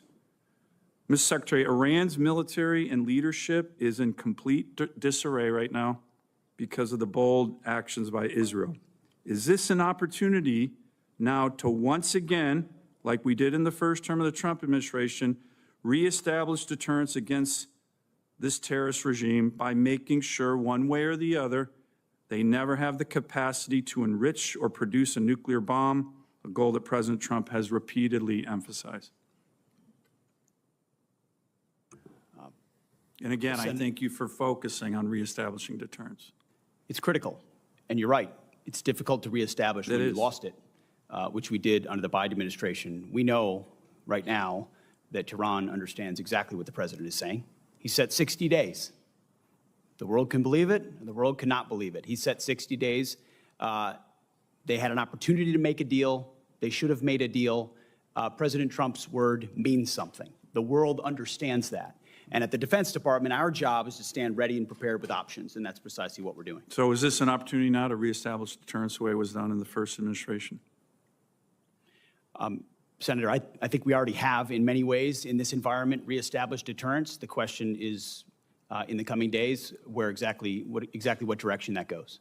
Finally, Golden Dome, we look forward to working with you. It was good to see you at the Oval Office. We have a great opportunity here. Presidential leadership, your leadership, budget reconciliation bill, $25 billion down payment. Senator Kramer and I will be introducing legislation with Senator Sheehy on this next week to firmly entrench our strategy. We've been working closely with DOD on Golden Dome in the law, and we look forward to continuing to work with you on that. Thank you, Senator Sullivan. Senator Kaine. Thank you. Mr. Secretary, earlier this month, you announced a plan to change the name of 3 Virginia military bases to restore the names of Confederate-era generals on those bases.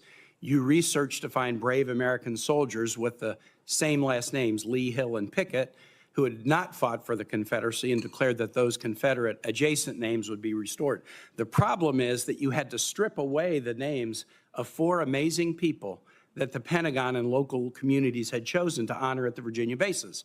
Van Barfoot, he was a Mississippi native, Mr. Chair, who came to Fort Pickett in the early 40s to train for war. He fought all over Europe in World War II. He won the Congressional Medal of Honor for his bravery. Leading his platoon in southern Italy, he killed 10 of the enemy, captured 17 more, and escorted 2 wounded Americans 1,700 yards to safety under enemy fire. Stayed in the Army for another 34 years, seeing action in both the Korean and the Vietnam Wars, and being assigned as the Army liaison to the Virginia National Guard at Fort Pickett.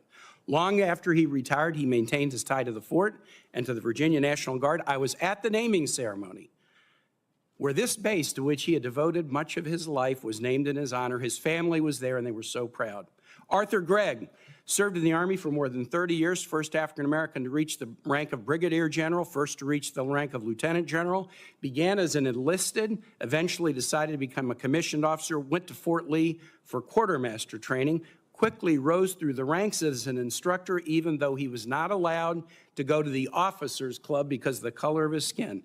He finished his career in 1979 as the director of all Army logistics operations around the world. He stayed near Fort Lee in retirement, raised his family there, and was a continuous beloved presence until his death last summer at 96. He was actually at the renaming ceremony with his family in 2022 at this place that meant so much to him. Charity Adams. Charity Adams was an Army officer during World War II, the first African-American woman allowed to join the WACs. She was the commanding officer of the 6th 888th Central Postal Directory Battalion, a unique battalion composed primarily of African-American women making sure that American GIs in Europe got their mail during World War II. Our colleagues Jackie Rosen and Jerry Moran successfully passed a bill in 2022 giving the 6th 888 the Congressional Gold Medal. Charity Adams was the highest-ranking African-American woman in the military at the end of World War II. Her family was at the dedication of Fort Gregg Adams, named in honor of these two trailblazing logistics leaders. They were so proud. Finally, Mary Walker, the only woman ever to receive the Congressional Medal of Honor. She graduated from Syracuse Medical School in 1855. She tried to join the Union Army as a surgeon, was turned away because she was a woman. But the need was so great, she eventually got hired at a military hospital in Washington and then was deployed as an Army surgeon with the Army of the Cumberland and the 52nd Ohio Infantry, becoming the first female surgeon in the U.S. Army. She served all over Virginia, including the place where the base is now named after her. She frequently crossed battle lines to treat civilians and even treated Confederate soldiers. She was captured a prisoner of war in Richmond until a prisoner relief president, Andrew Johnson, gave her the Congressional Medal of Honor after the Civil War. Why did you decide that these 4 patriots were not worthy enough to have their names on a base?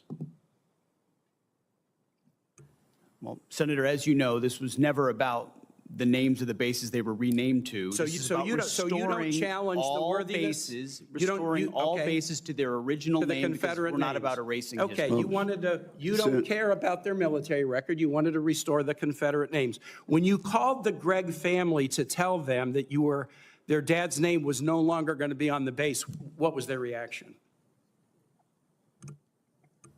Senator, the Army notified them of that. You didn't call any of the families, and I've spoken with the families, and the families were called by the press. That's how they learned about this. They learned about it from the press. You didn't call the Barfoot family, the Gregg family, and you didn't call the Adams family. I told the families I'd ask you about this today. In fact, 2 of General Gregg's granddaughters, Avery and Sydney, are right here in the audience, and I want to ask you this as I close. While you announced that these brave men and women's names would be stripped from the Virginia bases, no orders to that effect have been received by the base commanders. In light of the patriotic service of Van Barfoot, Arthur Gregg, Charity Adams, and Mary Walker, I'd like to ask you simply not to issue the orders changing the names of these Virginia bases. These families, my Commonwealth, are very proud of these heroes, very satisfied with these names, and ask you not to change them. Will you honor these exemplary patriots and keep their worthy names in places on the bases they loved and where they served? Well, Senator, we very much thank and appreciate them for their service, and we'll find ways to recognize them, but the orders will soon be going to those bases to change the names back to the original name that never should have been changed. But you have the power to not send those orders. They haven't gone out yet, correct? Thank you, Senator. Your time has expired. Senator Kramer. Thank you, Mr. Chairman. Thank you, Mr. Secretary General, for being here, for your service. I want to go back to something that Senator Hirono mentioned in her questioning. She credited the Obama administration, along with some other allies, with curbing Iran's nuclear capabilities. As I recall, it licensed their aspirations, and serious problem. We're still living with some of that. And by the way, when it comes to deterrence, and I appreciate you making this point, and I agree with my colleague from Alaska, Senator Sullivan, on this. Deterrence is definitely made up of weapons, but it is more of a reputation than it is a capability. The capability is only good if you have earned the reputation. With that in mind, and speaking of Iran and current situation, maybe, General, I could ask you this. If Fordo was destroyed, demolished, if all of the nuclear capabilities that Iran has today were wiped out, would the war be shortened or lengthened? Realizing that's not the only factor, of course. Yes, sir. And of course, I can't split that hair, given the complexities of the war that's ongoing there. So I'd rather not comment on one particular part. You know, the Israelis are, as reported in the open source press, are making great progress. So I think I'll just leave it at that, Senator. I understand and appreciate that. Can you then highlight for me that as we talk about deterrence and reputation, I'm sitting here thinking about the air superiority that Israel has accomplished over Iran.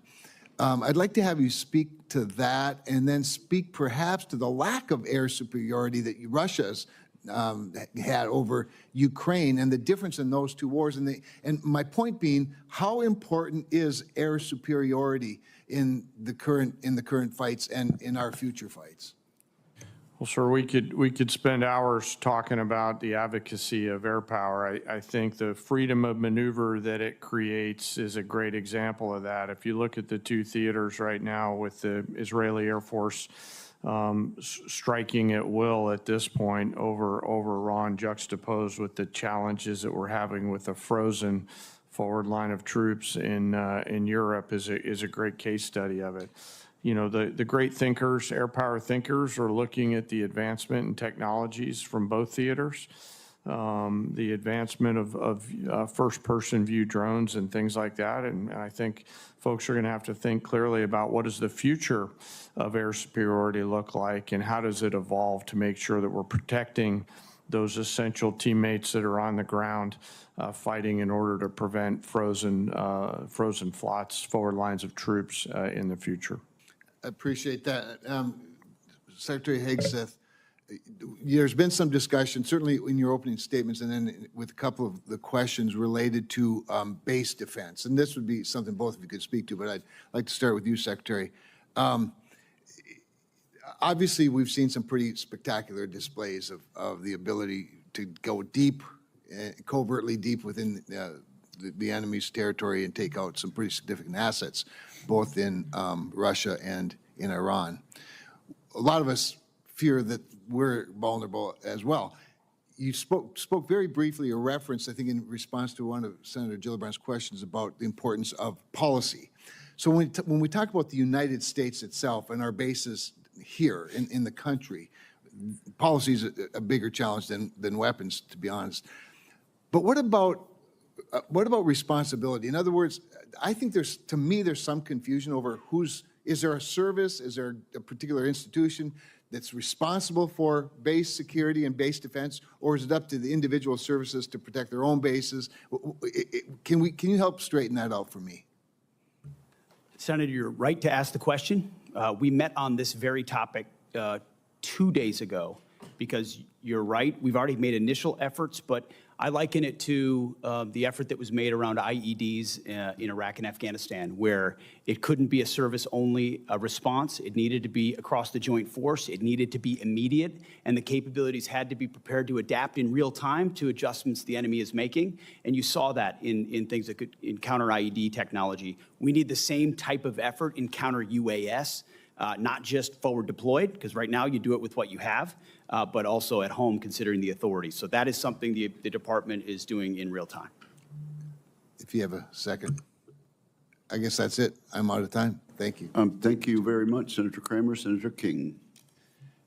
Mr. Secretary, I'm somewhat puzzled. I grew up in Virginia, where Robert E. Lee was revered. I think when I was a kid, his birthday was a school holiday. But as I grew older and learned more about American history, I learned that he fit the classic definition of a traitor. He took up arms against his country. He broke his oath as a member of the United States Army, which he took upon entering his career at West Point. Why are you going through these incredible gymnastics, finding current soldiers or other soldiers to rename? And you slipped a minute ago. You said we're returning these bases to their original names. Robert E. Lee, leading general of the Confederacy, Pickett, the other names. Why are you doing this? I don't understand what the motivation is to rename bases for people who took up arms against their country on behalf of slavery.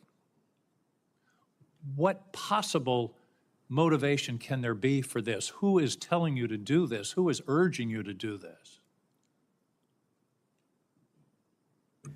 Senator, the veterans and service members across the country who have deployed from Fort Bragg or Fort Benning or Fort Hood or Fort Pickett, there's a legacy, there's a connection to those bases and to those places, to what they trained for there, what they did for, and what they came home back to.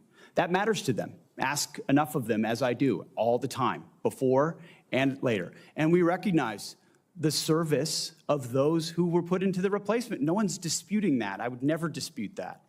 What we're looking at is erasing history, erasing names, erasing base names that service members are tied to. not Talk to people that erasing serve at history, it's Bragg. recognizing Ask people that history. serve at Fort Bragg or Fort Benning if they like the fact that the names have been returned.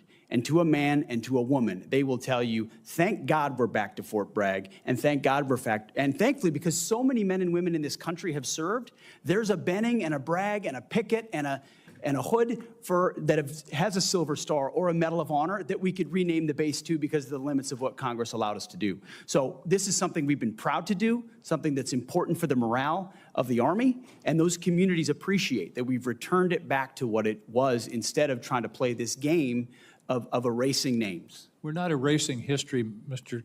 Secretary. We're recognizing history and recognizing that mistakes have been made in this country. The greatest of all was the Civil War, where people took up arms against their country on behalf of the institution of slavery. And to continue the practice of recognizing those people and honoring them by the naming of these bases is, I believe, an insult to the people of the United States. Let me talk about the budget. I don't understand why the budget is coming to us in two pieces. Why not give us an honest base budget instead of putting a piece of it in recognition, in reconciliation? As I understand it, OMB is saying we're going to have a flat defense budget for the next 4 or 5 years. Are we planning reconciliation every year from now on? Why not give us an honest budget telling us what your priorities are, and then we can consider it. This committee always works in a bipartisan basis on the defense budget. We all want to see some increases in the defense budget, and yet you're giving us this, this fake, here's a piece of the budget, here's another. You're cutting, in the base budget, you're cutting shipbuilding in half and saying, well, we're going to make it up in reconciliation. Are we going to have reconciliation every year, which basically, by the way, puts a significant part, 10 or 15% of the defense budget in an wholly partisan decision-making process, whereas in the history of this committee, it's always been bipartisan. Why are we doing it this way? Senator, from our view, the budget number 961 meets the requirements and threats that we face. And That's not the number. The number is 892.6. You're adding reconciliation. That's my whole point. Why not give us a base budget of 961 or whatever the right number is, what you consider the right number, and then we can operate and make our decisions. Why do it in this bifurcated way that really is fooling the American people about what the defense budget is? We're not trying to fool anybody, sir. It's two bills, one budget. We're working with OMB, and we feel very comfortable with the number of 961 billion. Why don't you give us a straight-up budget for the Defense Department? That's my question. Senator, this is a straight-up budget for the Defense Department, and it's a 13% increase over what Joe Biden gave us. It is a two-part defense budget. Part of it is in reconciliation instead of in the budget that's being presented to this committee. This committee only has a partial review of the budget. I don't understand why we can't have an honest, straightforward budget instead of this son of Oko that you're putting over on us. Thank you, Mr. Chairman. Senator Scott. Thank you, Chairman. I want to thank each of you for being here, and I want to thank you for your dedication to the country, each of you. So, Secretary, you talked a little bit in your opening statement about China. So this committee, we've basically outlawed the use of Chinese drones by our government and our military. We have the ability now going forward that we won't even license them in this country. Can you just talk about, the importance of making sure that our military, we don't have Chinese products, whether it's drones, we don't buy Chinese drugs for our military, we don't allow China to buy farmland close to our military bases, we don't allow them to be involved in our electrical grid, bring in despicable foods into our commissaries. Can you talk about the importance of that when they have a government that wants to destroy everybody in this room's way of life? You're correct in what you're describing, Senator. We need to get smarter, faster. And that's the kind of urgency that we feel in the Defense Department. Is there's been a lot of talk about prioritization and pivoting and recognizing the size and scale and scope of the Chinese threat. And then there's doing everything possible inside your decision cycle to include how you posture, how you procure, how you plan to ensure that it's not reliant in any way. You don't have Achilles heels in any part of the process, whether it's critical munitions or it's critical minerals or it's any number of our weapon systems. I mean, you've heard the president say, Golden Dome, his big signature priority for the defending the homeland will be American-made, because we can't have systems like that dependent on what the Chinese could do about it later on. So we completely agree with you, and myself and the Deputy Secretary that's kind of an number one for us, is in making sure that what we source is sustainable. So if Communist China continues to build up their economy, do you think they'll continue to invest in their military? Yes, sir, and I think a lot of that spending is commingled. Right. And do you believe that that if the American public knew the risk of China and what you think about every day, that they would buy fewer Chinese products? Sure, sir, it's our job to think about that every day. If a lot of the information we saw were to be made public, there would probably be more urgency. Yes, sir. Do you think that we ought to be allowing Chinese companies to be able that support either the economy of China so they can build up a military, or companies that actually work with the Chinese military? Do you think they ought to be able to sell stocks in America?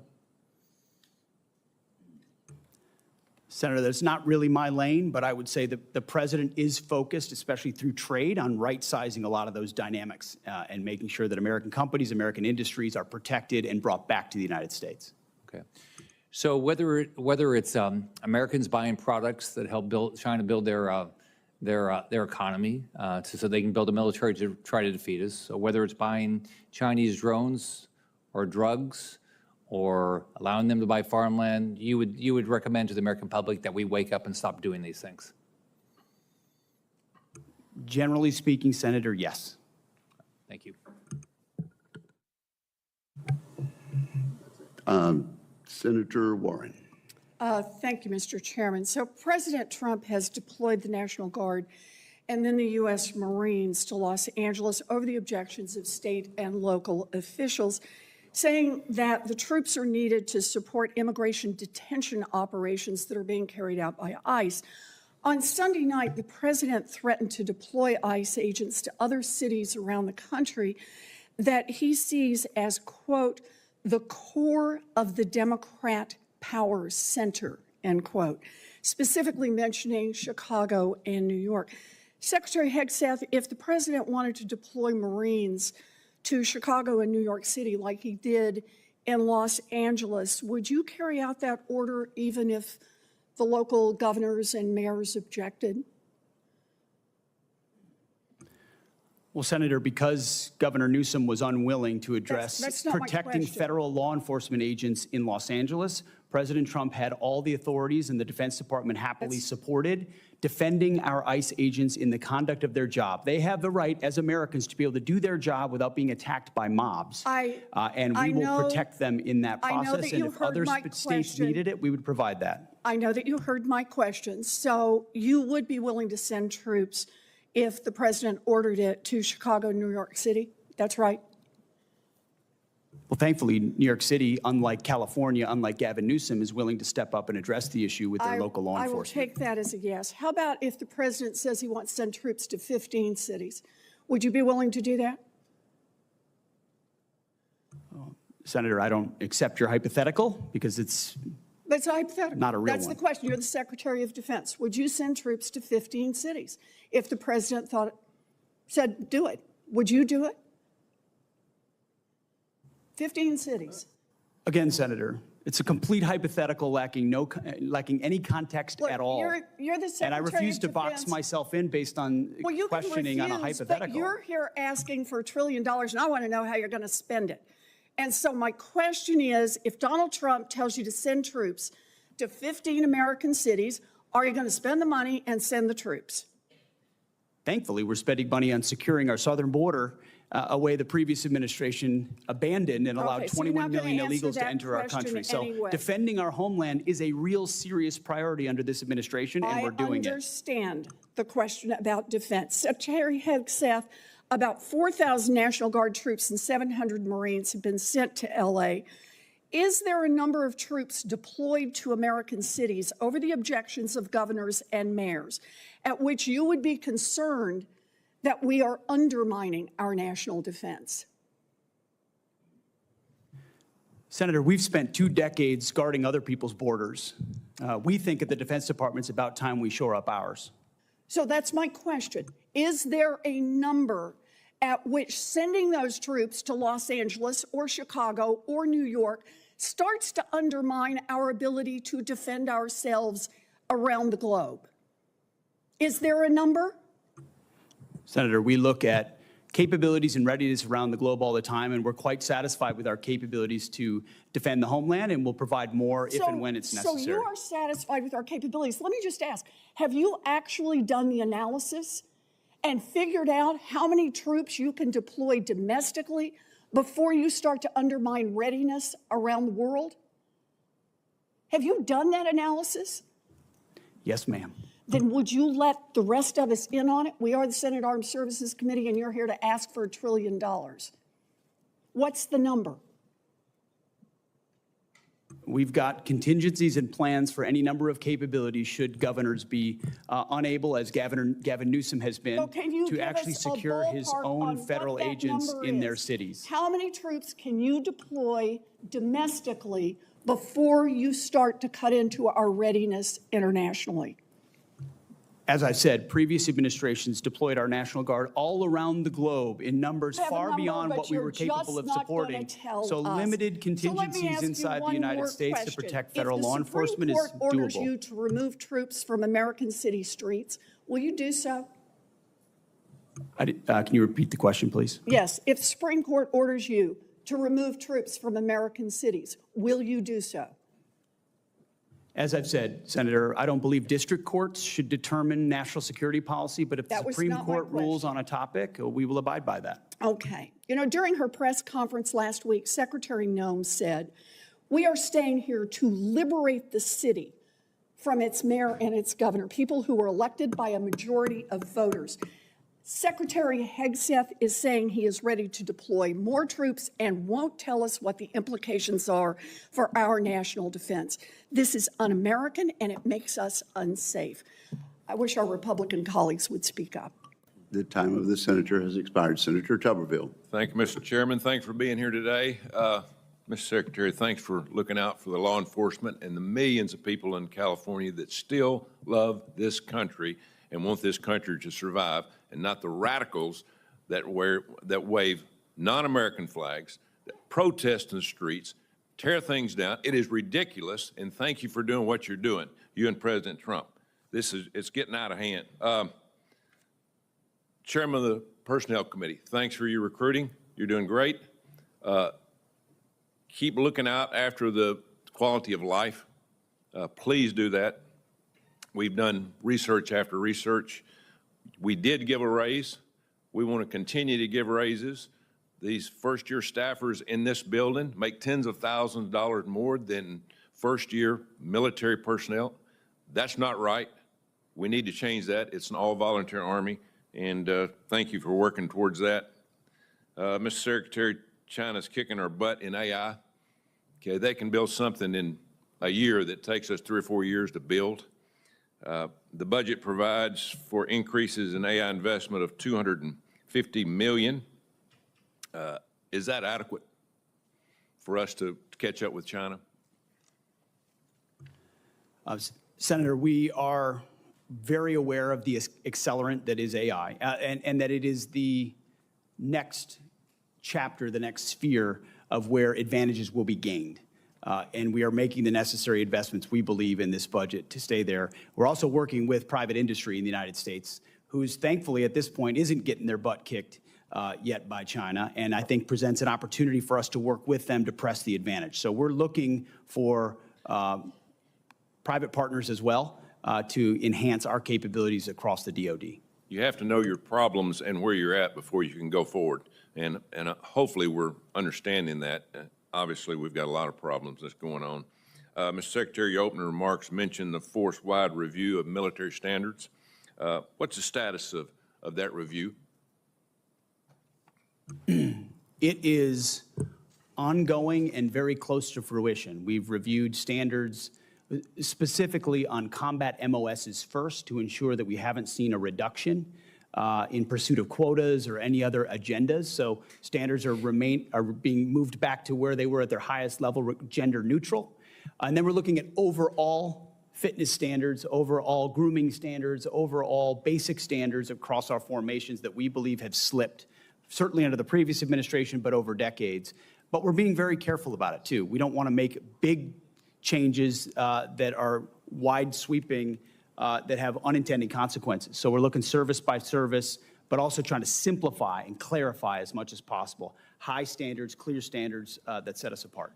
Thanks for your help on putting me on the Air Force Board of Visitors, a military academy, and look forward to going out soon. It is very important we understand we do have problems in the Air Force Academy, and we're going to get those straightened out one way or another. So thanks for you and President Trump putting me on that, the Board of Visitors.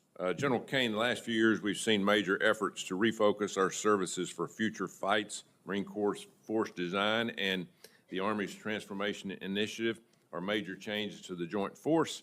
Can you describe the Joint Staff's level of involvement in these efforts? Sure, thanks for the question. As the services carefully consider what they need to look like, one of my primary jobs is a global integrator, and so I look at all of these capabilities as well as capacities, and then through a series of formal products that we deliver to the Secretary, have a chance to give the Secretary my views on this. I appreciate the leadership of both of those services, all of the services, and the combatant commanders to identify what the fight of the future looks like and what the force mix of the future needs to look like. So we're deeply involved in all that. Thank you. Just this right up my alley here. One important aspect of recruiting is how our services are represented in elite sports. We have made progress here, but we still have to work and work some things out. But West Point this year, they had a young man that was drafted to play baseball. In the past times when President Trump was in, he allowed them to go do their thing in baseball and then come back and fulfill their service. But we are disallowing a young man at West Point to go to Major League Baseball. Could you look in that, Mr. Secretary? Coach, we will review that, yes. Thank you very much. Thank you, Mr. Chairman. Thank you. Senator Peters. Thank you, Mr. Chairman. General Kane, both before and during your confirmation hearing, we discussed your commitment to duty and to adhering to the Constitution as well as your oath of office. And I certainly appreciated your reassurance that you will remain, quote, a nonpartisan leader through and through, unquote, with one of your top priorities being maintaining the independence of the U.S. military. Along with remaining apolitical, I'm sure you will agree that fostering a stable, mission-focused environment is essential to leading the Department of Defense. So my question for you, sir, is can you please share with this committee and the American people what your approach to leadership as chairman of the Joint Chiefs of Staff is? Yes, sir. It's certainly the job is one to understand the global set of challenges, integrate the options that must be considered, and then to present those options to the president.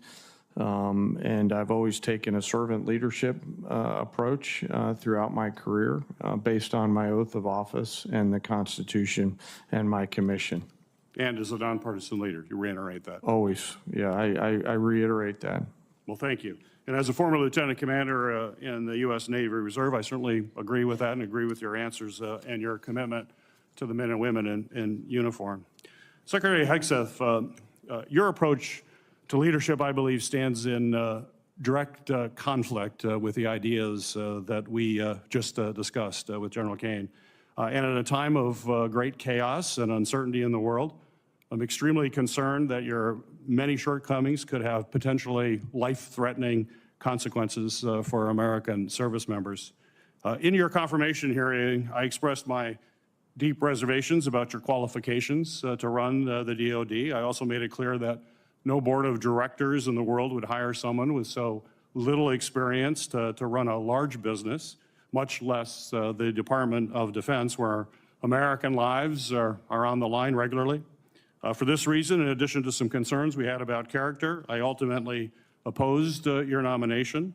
And unfortunately, my reservations have become reality. I know my colleagues have touched on some of these issues, but to briefly summarize, you have failed to set the example, or lead from the front, as you like to say. And this includes prompting a leadership and oversight vacuum at the department by firing qualified uniformed leaders without cause, creating loyalty tests and leak investigations that have led to 5 of your senior advisors resigning or being fired, sharing classified military details on an unsecure app during operations in Yemen that included unauthorized individuals on at least 2 separate occasions, and revoking the DoD personal protection detail for both Secretary of Defense Mark Esper and the former Chairman of Joint Chiefs Mark Milley, putting their safety at risk while they are still under threat from Iran. We have seen time and time again how your conduct, lack of personal responsibility, are harming readiness, reputation, and professionalism of our military. At a time where Israel and Iran are in open conflict and our adversaries in Russia and China will exploit any weaknesses, unfortunately, my worst fears about your leadership shortfalls, unfortunately, have been realized. Secretary Hesketh, I firmly believe that accountability from leadership is vital in all sectors, not just in the military. And demonstrating to your subordinates that everyone plays by the same rules helps to build trust and open communications within your team. And those two things are extremely important. And I know that you share my desire to ensure that we're holding our senior leaders accountable for actions. And during your nomination hearing, you stated, quote, accountability is coming because everybody in this room knows if you are a rifleman and you lose your rifle, they are throwing the book at you, end of quote. You also said that leadership has been unwilling to take accountability, and I couldn't agree more on how important accountability is. As we all know, at the request of this committee, the Department of Defense Inspector General launched an investigation into your use of Signal, an unclassified commercially available messaging application to discuss information pertaining military actions in Yemen. So given your focus on accountability, how will you demonstrate this accountability to the men and women in the U.S. military if the Inspector General finds that you improperly disclosed information? That assessment is pending at this time. That is a hypothetical question, but the gentleman's time has expired. I think your answer is clear. You are not going to be held accountable. Thank you very much, Senator Peters. Senator Mullen. Talk about accountability. I wonder who was held accountable for the disastrous withdrawal out of Afghanistan, where 13 soldiers died, and we left thousands of Americans behind underneath Secretary Austin's lead. Did one person get held accountable during that time? I don't know of anybody that got held accountable for Afghanistan withdrawal. But let's talk about that. And let's talk about the turmoil to which my colleagues on the other side of the dais wants to talk about. Let's talk about that turmoil. Underneath Secretary Austin, who was a general, by the way, you had the lowest morale measured in our military history. You had retention absolutely disastrous. You had recruitment that wasn't even meeting lowered standards that you guys lowered. But let me see the contrast now. We have the highest morale that's been measured in decades in the military. We have recruiting numbers that are exceeding expectations that we've had. We have our enemies that fear us once again, and our allies that love us because they can trust us.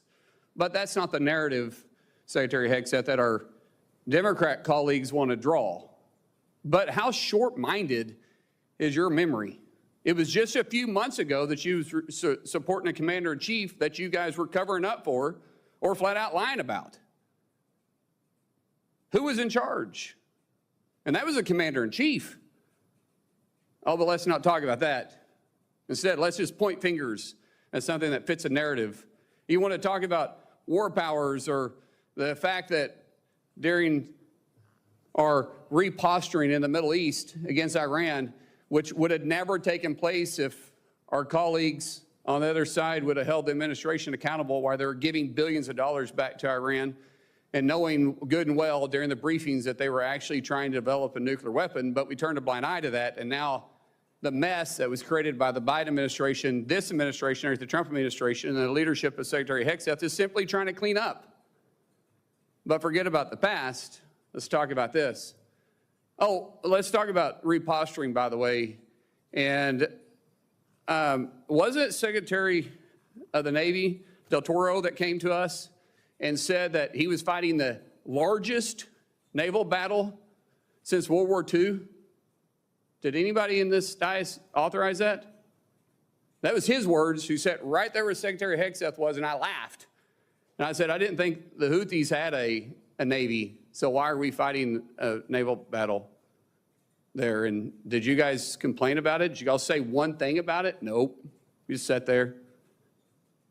Because, hey, it didn't fit your narrative, but this one does. And then anyone want to start talking about the National Guard and the Marines.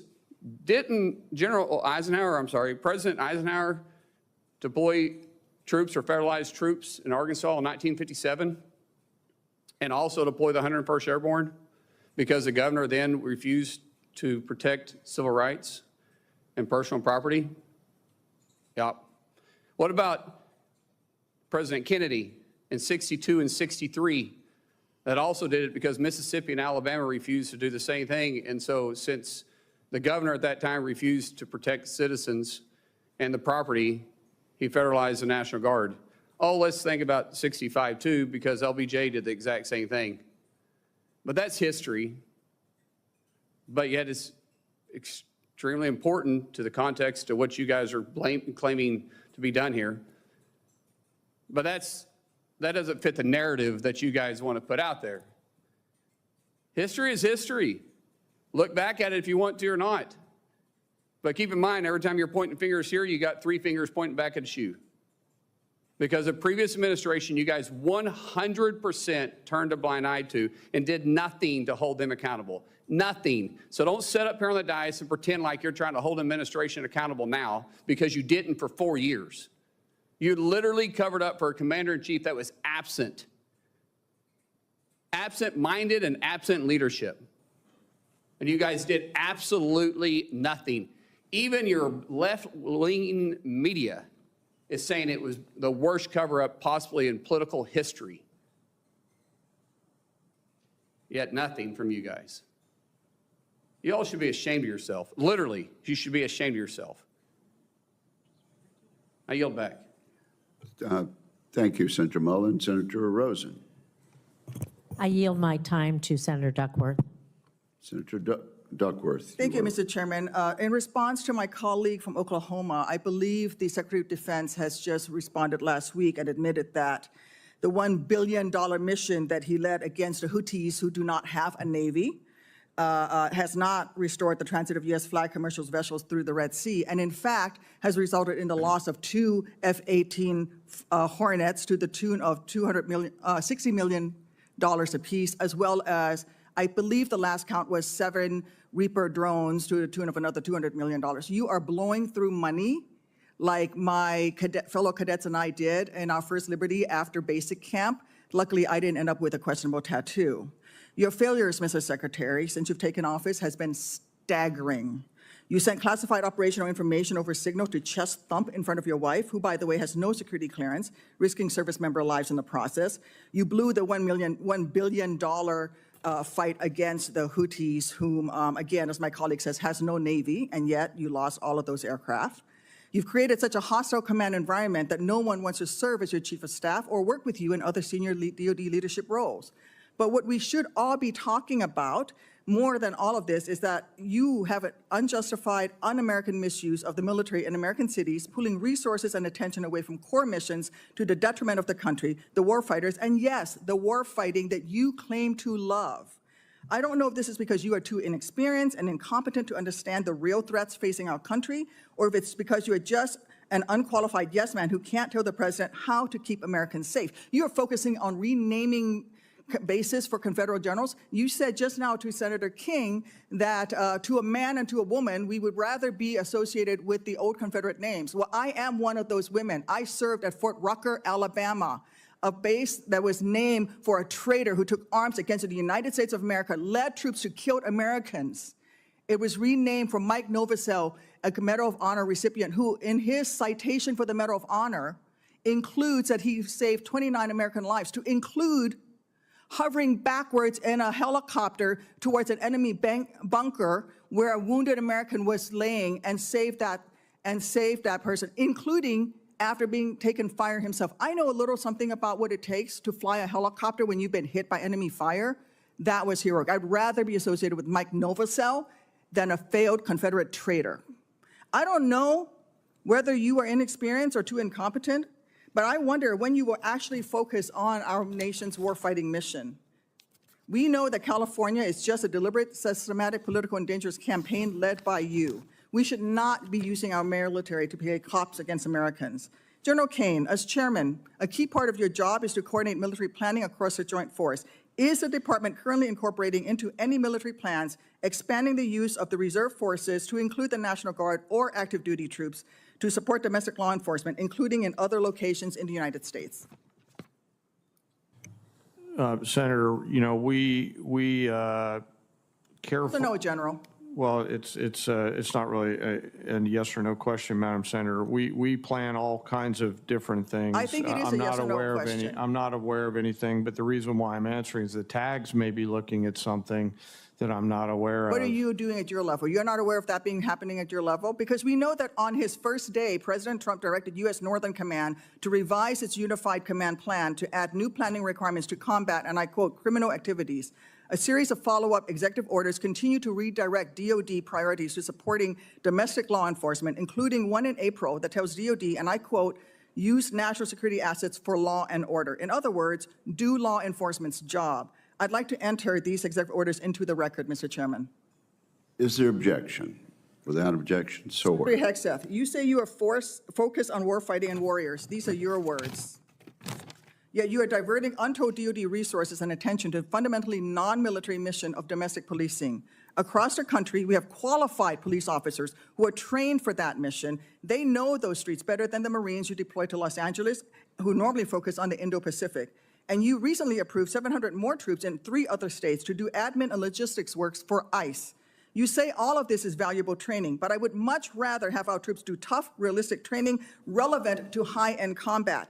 Instead of typing in spreadsheets for ICE, they should be conducting live fire maneuver exercises. Instead of patrolling American neighborhoods and standing in front of federal buildings, they should be rehearsing call for fire missions. We have local police who can stand in front of those federal buildings. And the list of distractions goes on.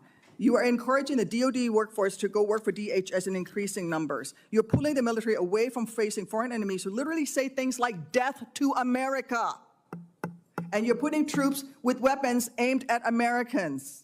Mr. Secretary, let the military get back to its real job. Stop forcing them to do DHSs. And if you want to be DHS Secretary, maybe you can apply for that job when you're fired from this one due to your incompetence. The senator's time has expired. Senator Budd. Thank you, Mr. Chairman, and thank you all for being here. I think you all are doing a great job, and the proof is in the pudding. If you look at morale, you look at recruiting, you look at deterrence. Incredible performance compared to the last administration. So thank you all for your work and in short order as well. Mr. Secretary, while I was overseas and time zones away this past weekend, I was able to watch the parade, even though it was on a size of a phone screen. But I just wanted to catch a quick glimpse at it since it was controversial from the other side. And I tell you what, I stayed up until 2 a.m. I could not turn it off because it wasn't about you, Mr. Secretary. It wasn't about our president. It was about the men and women that don't get recognized each and every day. and I could just see them grinning underneath their helmets and their battle dress uniforms, smiling from ear to ear, being recognized, whether it's on TV or by those of us in elected office that were present, or the folks that stood up to support them. So thank you for that. And again, back to the morale that we're seeing in the recruiting numbers, I think it will go even higher as a result of that. So I appreciate what you did. Mr. Secretary, I want to echo what my colleague Senator Kramer said a few moments ago about air dominance. And in previous years, Air Force officials have recommended purchasing at least 72 fighters a year, which would be reachable by maximizing F-35 and then the F-15EX production lines. And I applaud the President's decision to proceed with the F-47, but I understand that it's going to take a while before that's developed and fielded. And I'm interested in maintaining a strong level of production of other advanced fighters in the interim. So what can you tell us about the future of the F-15EX in particular while we await the arrival of the F-47? And Mr. Secretary, that'd be for you. And Mr. Chairman, you've got experience, significant experience as a fighter pilot, so if you'd care to weigh in as well. To your point, Senator, I would defer the balance of my air superiority time to the chairman.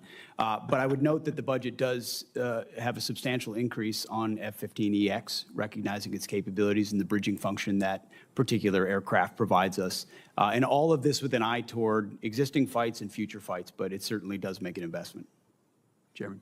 Yes, sir. Thanks for the question. And, you could use the current Israeli efforts as a case study in air dominance and air superiority. And if you look at harder problems in Iran, you start to see the importance of having the mix of things like F-47, EX, and any other future capabilities that are considered. So we have to stay up on the TAC air, step, and appreciate your leadership and interest in this, sir, as we move forward. Thank you. Switching gears a bit, Mr. Secretary, our Special Operations Forces play a crucial role in preventing and then winning armed conflict. However, the previous administration proposed cuts to soft billets in the programs. So how does the President's budget request impact the size, structure, and posture of our Special Operations Forces for 2026? Well, sir, what you will not see is cuts to soft billets, especially recognizing not just the last 25 years, but even the op tempo of the last 4 to 6 years, and the recognition that those are forces that are used often, mobilized often. There's a stress and strain on that. And so investments both in personnel, but also training and capabilities is front and center. Thank you for that. Last year, I led an NDAA provision that mandates that all future annual defense planning guidance includes specifics with respect to the size, structure, posture, and priorities for SOF. So I want to make clear the importance of this directive. And the committee was due a report back on March 1st on this component of the defense planning guidance. But since that date has come and gone, I'll ask now, will you, Mr. Secretary, commit to seeing this requirement through and providing an update to this committee on its progress? Yes, Senator, we'll get that to you. Thank you. I want to ask briefly about munitions, Mr. General Kane. How do you see the rate of munitions usage in Ukraine, in the Middle East, particularly our ground-based interceptors and air-to-air missiles influencing this budget request and future budget requests? Well, Senator, we're always mindful of the consumption rate. One of the great case stories of the fight in the Middle East is the advancement of use of rockets, laser rockets, to target one-way attack drones, which I know the committee helped push, and that's helping to save some of our critical air-to-air munitions. And I can circle back with you on the other matters offline, sir. Please do. Thank you, Chairman. Thank you very much. Senator Kelly, Senator Rosen yielded her time to Senator Duckworth, who was scheduled to be last. Do you think we ought to go ahead and let Senator Rosen ask questions right now?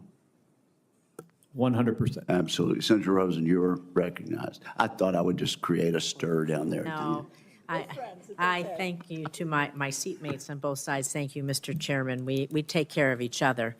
And again, thank you, Chairman Wicker, Ranking Member Reed, for holding this hearing, Mr. Secretary.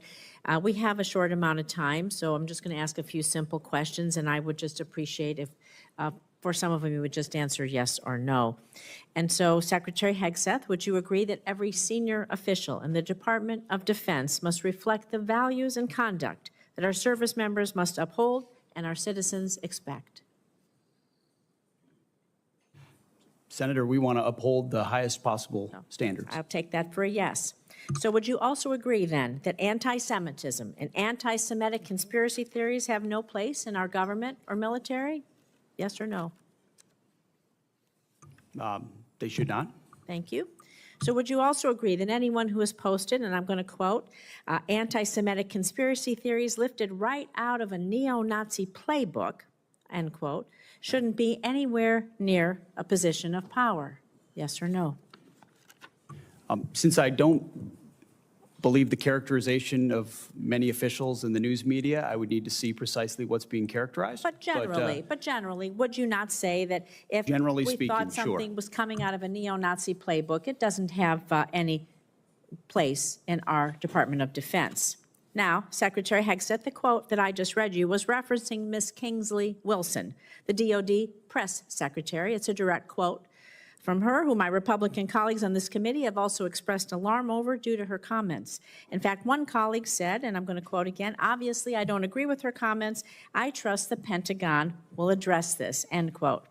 However, in the months since, not only have you not addressed these anti-Semitic comments, you have promoted Ms. Wilson. This seems to be at odds, honestly, with President Trump's commitment, very public commitment to combat anti-Semitism, which you just said you too agreed with. So, Secretary Hegseth, given the rise in anti-Semitic violence, hate crimes in our nation, and to show that the Trump administration, your administration, does have a zero-tolerance policy for anti-Semitism, will you dismiss Ms. Kingsley from her role as a U.S. military spokesperson today, yes or no? Again, that's why I referenced the context and characterization. Well, we'll send you the quote, I've worked sir. directly with her. She does a fantastic job, and there's any suggestion that I or her or others are party to anti-Semitism is a mischaracterization attempting to win political points. Sir, and I'm going to Senator, say that you're your attempting to lack win of an political points on the backs of mischaracterizing the statements of a member of my department, and I'm not going to stand for that. You are not a serious person. You are not serious about rooting out, fighting anti-Semitism within the ranks of our DOD. It's despicable. You ought to be ashamed of yourself. I'm going to move on to General Hawk. The sudden inexplicable dismissal of General Hawk. He serves both director of the National Security Agency, commander of U.S. Cybercom. It's deeply concerning, raises significant questions about the decision-making process, its potential consequences. Public reports indicate that the removal of General Hawk, who has served his country proudly, has been influenced by social media influencer, a personality on social media, Laura Loomer, spreads conspiracy theories. She's been denounced even by Republicans. And the idea is that any leaders within our agencies responsible for our nation's security, somebody would be dismissed based on the advice of a social media influencer is alarming, to say the least. It's surely not how we should be running our military. So were you consulted regarding General Hawk's dismissal, yes or no? Well, Senator, I would not advise believing everything you read in the media. And I'm consulted on every single decision. Okay, I'm the so that's decision maker for the alarming. It's your department, and we all department, serve Mr. at the pleasure of the president. Okay. And So we have what the was your- prerogative to what make was those your decisions what the was your best for the recommendation? country, Did and you we did personally that. approve Mr. Hawk's dismissal, yes or no? Anyone coming or going Personally at the approve Defense it. Department, especially at that level, would ultimately be So- a decision so made by that's a me, yes. and I Did you stand personally behind that. relieve him? Excuse Did me? you personally relieve him? Yes or no? Anyone at that level You did, who is so that's a relieved yes. would be relieved by the Secretary of Defense. Was there a specific justification for General Hawk's dismissal? Was there a specific justification for General Hawk's dismissal? Ma'am, we all serve at the pleasure of the president, and the president deserves the Is type it of true? commanders and advisors that he thinks will best Did you equip him discuss General to Hawk's accomplish the dismissal with mission. Laura Loomer prior to his removal? I don't discuss who I talk about anything with, but ultimately this is my decision, and he serves at the pleasure of the president, and that's why he's no longer there. So do you believe it's appropriate for any social media personality to influence personnel decisions in your department? Yes or no? I believe your time is up, Senator. Oh, it is not up to you to tell me when my time is up. Well, the time And I of am the going to senator. say, Mr. Secretary, you're either feckless or complicit. You're not in control of your department. You're as unserious. It is shocking. You're not combating anti-Semitism within your ranks. It's a dangerous and pivotal time in our nation's history. Thank you, Mr. Chairman. I yield back. And I don't appreciate the smirk, sir. You are the Secretary of Defense. The time of the gentlelady has expired. Senator Kelly. Thank you, Mr. Chairman. Mr. Secretary, I want to talk about the proposed Golden Dome missile defense system. There's a request to spend $25 billion in this year alone. First of all, is this system designed to intercept a full salvo attack? Senator, it's a multi-layer system that would include different types of salvos. Obviously, So any it's not system- just Rogue Nation. Okay. And, So well, it's meant to, yes, it's not meant to be just one nation. It could be utilized in against multiple Russia and China, scenarios. full salvo. So what kind of reliability are you aiming to build into the system? Are we looking for something like 4 nines on intercept success? 99.99% reliability? Obviously, you seek the highest possible. You begin with what you have and integrating those C2 networks and sensors, building up capabilities that are existing with an eye toward future capabilities that can come online as quickly as possible, not just ground-based, but space-based, So all future, aspects. against future capability too. So do you believe that we can build a system that can intercept all incoming threats? You think we could build that system? This is a very hard physics problem. You would know as well as anybody, sir, how difficult So this we're- problem is, and that's why we put our best people on it. We think the American people deserve it. So let me tell you what we let me tell you what I think we're facing here. You're ongoing talking threats. about hundreds of ICBMs launched simultaneously, varying trajectories, MIRVs, so multiple reentry vehicles, thousands of decoys, hypersonic glide vehicles, all at once. And considering what the future threat might be, it might even be more complicated than that. And you're proposing spending not just $25 billion, but upwards of, I think CBO estimated this at least $500 billion, other estimates, $1 trillion. I am all for having a system that would work. I am not sure that the physics can get there on this. It's incredibly complicated. So I want to get to another issue that you're facing here. How much of the staff of the Office of the Director of Operational Test and Evaluation did you cut? After collaboration, sir, with the service departments, the joint staff and others, we identified that as a place where there were redundancies and multiple additional layers that I'll were tell you what you unnecessary. cut. You cut So 74%. Most of it, that's what I was going to say. Most of it. And was your decision to cut more than half of the Pentagon's testing and evaluation office staff driven in part by concerns about the office's plan to oversee testing of Golden Dome? The concerns were not specific to Golden Dome, sir. It was years and years of delays unnecessarily based on redundancies in the decision-making process that the services, COCOMs, and the joint staff, together with OSD, identified as a logjam Mr. that was not Secretary, helping to the process. get It the was slowing it down. reliability we would need, you need something that's at 4 nines, 99.99% reliability, with all these challenges. And you cut the staff of the people who are going to make sure this thing works before we make it operational, before we give it to the warfighters.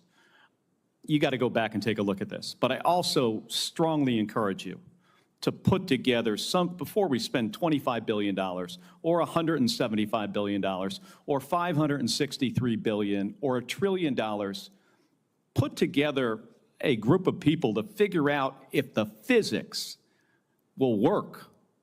You could go down a road here and spend hundreds and hundreds of billions of dollars of the taxpayer money, get to the end, and we have a system that is not functional. That very well could happen. And you're doing this just because the president, and I understand your role as the Secretary of Defense. You got to execute what the president says. But this idea, might not be fully baked. And you can get in front of it now and figure out and find out if you put the right physicists on this. And I'm not saying go to the big defense contractors. I'm going to scientists, and I know there's a questionable relationship with this administration and scientists, but go to some scientists, figure out what we would have to do to build a system, and then make smart decisions before we spend hundreds and hundreds of billions of dollars.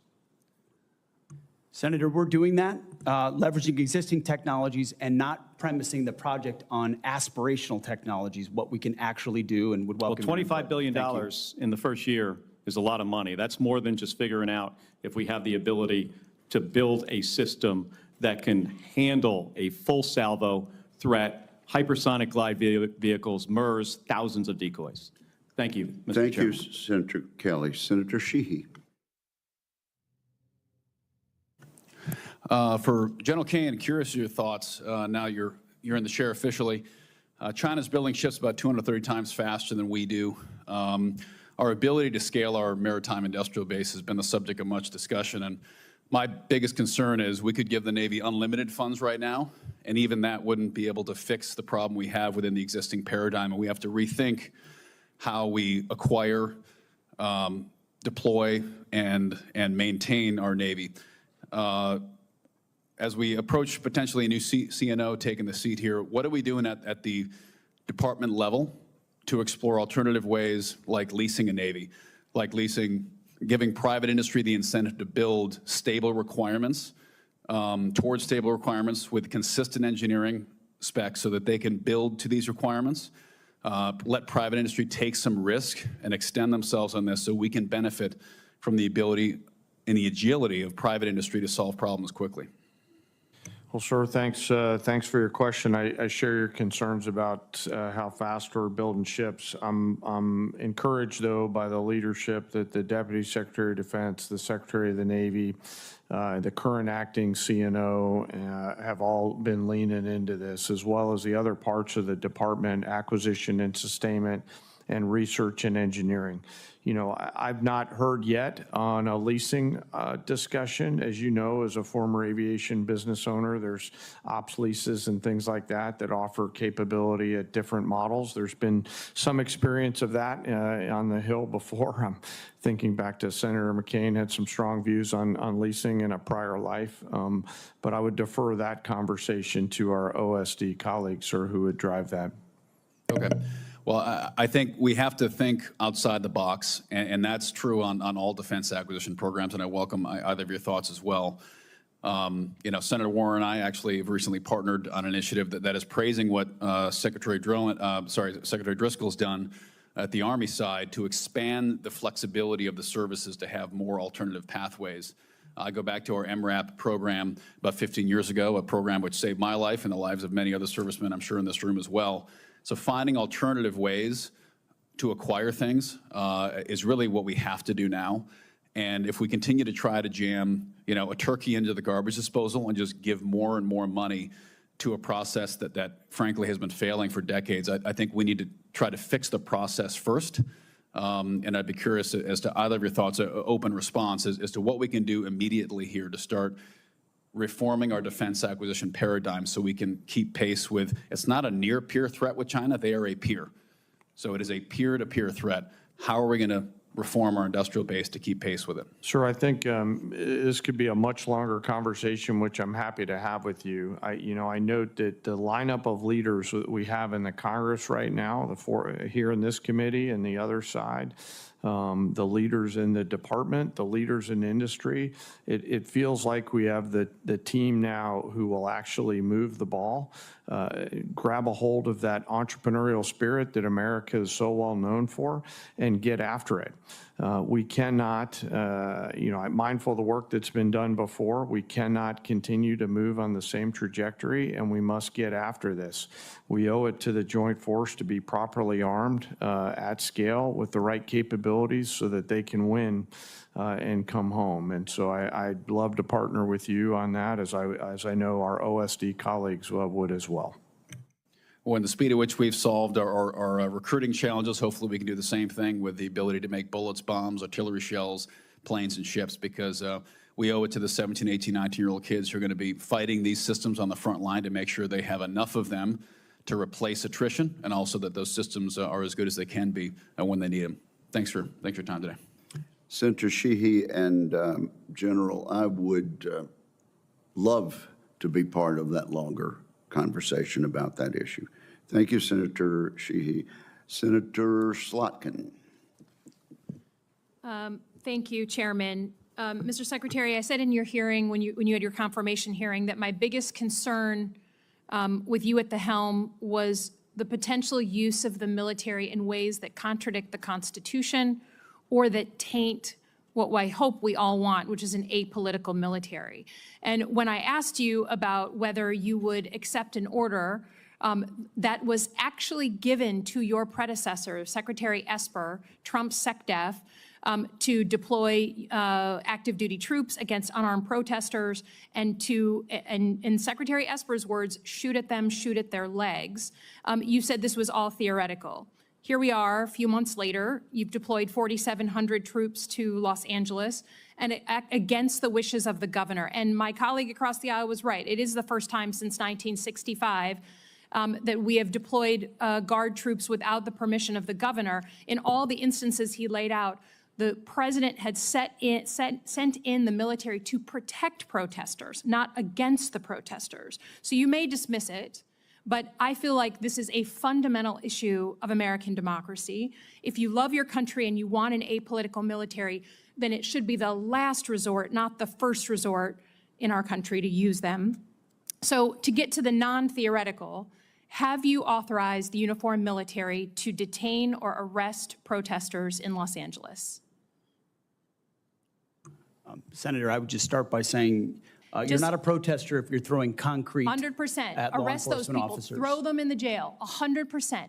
But what you're doing is something different. Everyone knows this is a political decision, right? So we don't trust that you're using the best interests of the military, certainly, and of democracy on top of that. So have you given the order? That's all I want to know. It's not theoretical. For the U.S. military, not law enforcement. They can arrest all day long. That's their job. Do they have the ability, the uniformed military, to arrest and detain protesters currently today? It's a yes or no thing, authority. It's sort of amusing the extent to which the speculation is out there. These troops are given very clear orders. Then what is the order? Then list it out for us. Be a man, list it out. Did you authorize them to detain or arrest? That is a fundamental issue of democracy. I'm not trying to be a snot here. I'm just trying to get the actual, did you authorize them to do that? All of these orders and what they're sent there to do are public. They are there so to... say it. So say it. Yes or no? I'd like to. Please, yes or no? As I've said time and time again through interruption, they're there to protect law enforcement, do they have ICE the ability officers to arrest? who are trying to do their job, deporting illegals who were allowed in by the previous administration. So they cannot arrest and detain citizens of the United States, the uniformed military. As we've stated, if necessary, in their own self-defense, they could temporarily detain and hand over to ICE. But there's no arresting going on. And you know this better than you're trying to play political games. There's no arresting of U.S. personnel. Of the U.S. military against members of the protest. Have you authorized U.S. military cyber tools to investigate people participating in these protests? Yes or no? Certainly in no way that I'd be aware of. Okay, that's good. I love that answer. That's great. Have you given the order to be able to shoot at unarmed protesters in any way? I'm just asking the question. Don't laugh. Like the whole country. And by the way, my colleagues across the aisle. What is that based on? What evidence would you have that an order like that has ever been given? Giving that order to your predecessor, to a Republican Secretary of Defense, who I give a lot of credit to because he didn't accept the order. He had more guts and balls than you because he said, I'm not going to send in the uniformed military to do something that I know in my gut isn't right. He was asked to shoot at their legs. He wrote that in his book. That's not hearsay. So your poo-pooing of this, it just shows you don't understand who we are as a country. who we are. And all of my colleagues across the aisle, especially the ones that served, should want an apolitical military and not want citizens to be scared of their own military. I love the military. I served alongside my whole life, so I'm worried about you tainting it.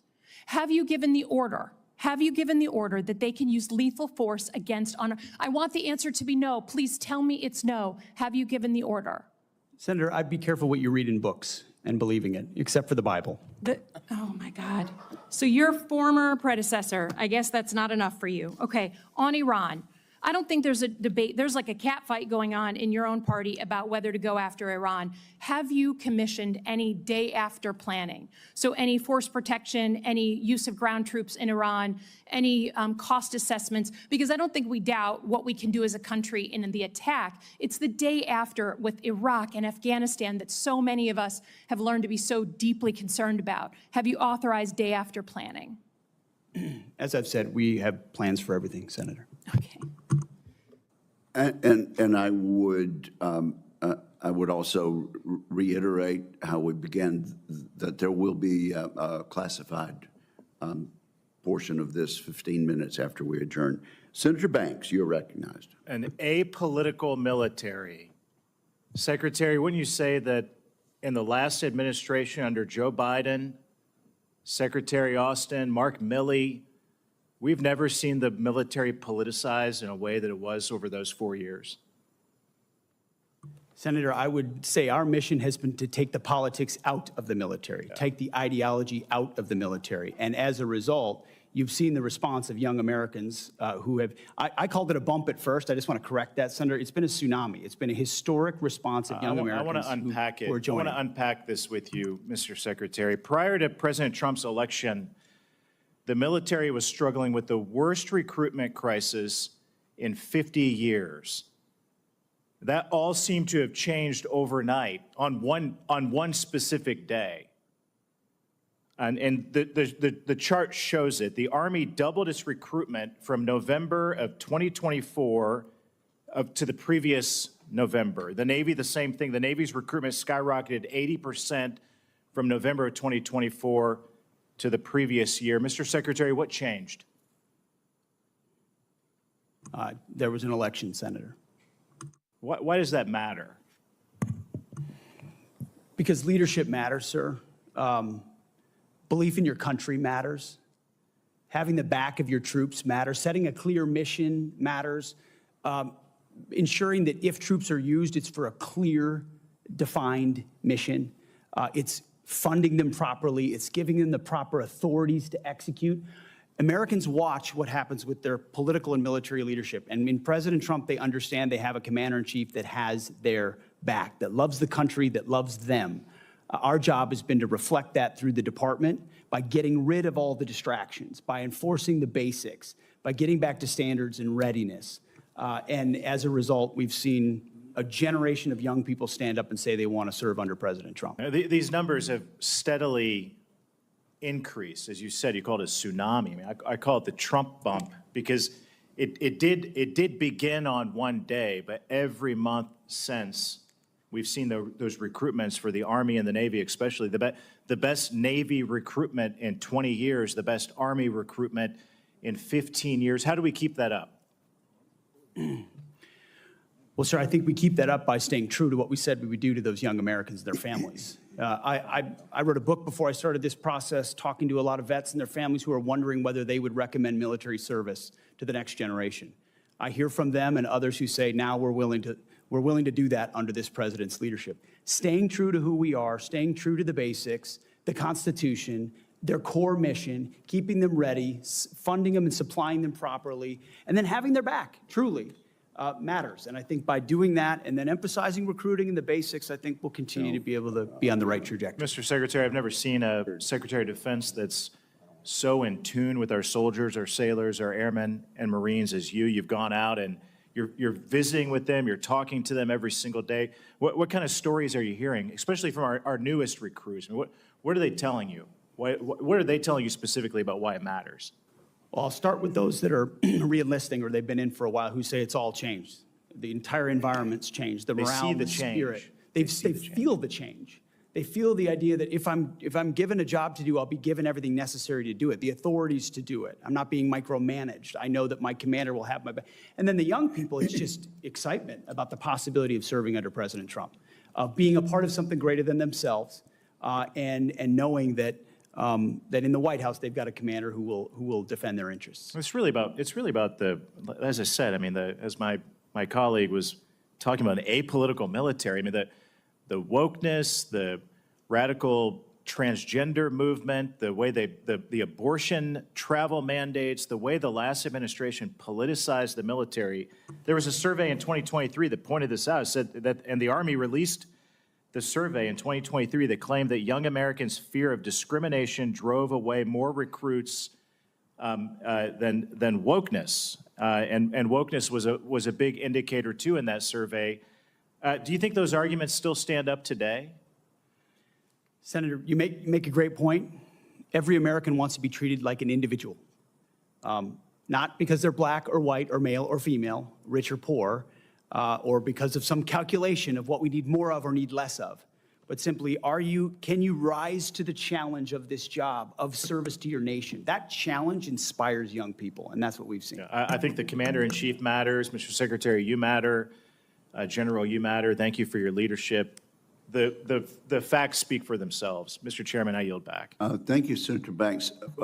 Is there objection to putting a representation of the chart in the record at this point? Without objection, it'll be ordered. Mr. May I ask a question, Mr. Chairman? Senator Reid. I note that the chart starts in November 23 and goes to November 24, and President Biden was president through the entire period. So you're suggesting that the significant ramp-up took place immediately after the election day, which would have been 20 days of November 24? That's exactly what I'm suggesting, Senator. And the numbers speak for themselves. Do you have any data to suggest that? The General of the Army told me so, and I'm happy to, if you ask for those numbers from the Army, you'll see the same dynamic that I have. The election of Donald Trump serving as the election of him and the indication to those recruits around the country that he's going to become the commander-in-chief actually mattered. And those numbers have risen dramatically ever since Election Day. There was no impact of the administration's activities over several years before that, and also through the period of November 23, which was encompassed the Biden administration. It's funny you get a Trump bump while Biden is president of the United States. So I'd be curious to see that data. I think it's incredible as well, sir. Unbelievable might be a better word. Are there further questions? We're sort of now into the second round of questioning. Without objection, we will close this portion, and if our members and witnesses could join us in the Visitor Center skiff in 15 minutes, we would appreciate it. Until then, we are in recess.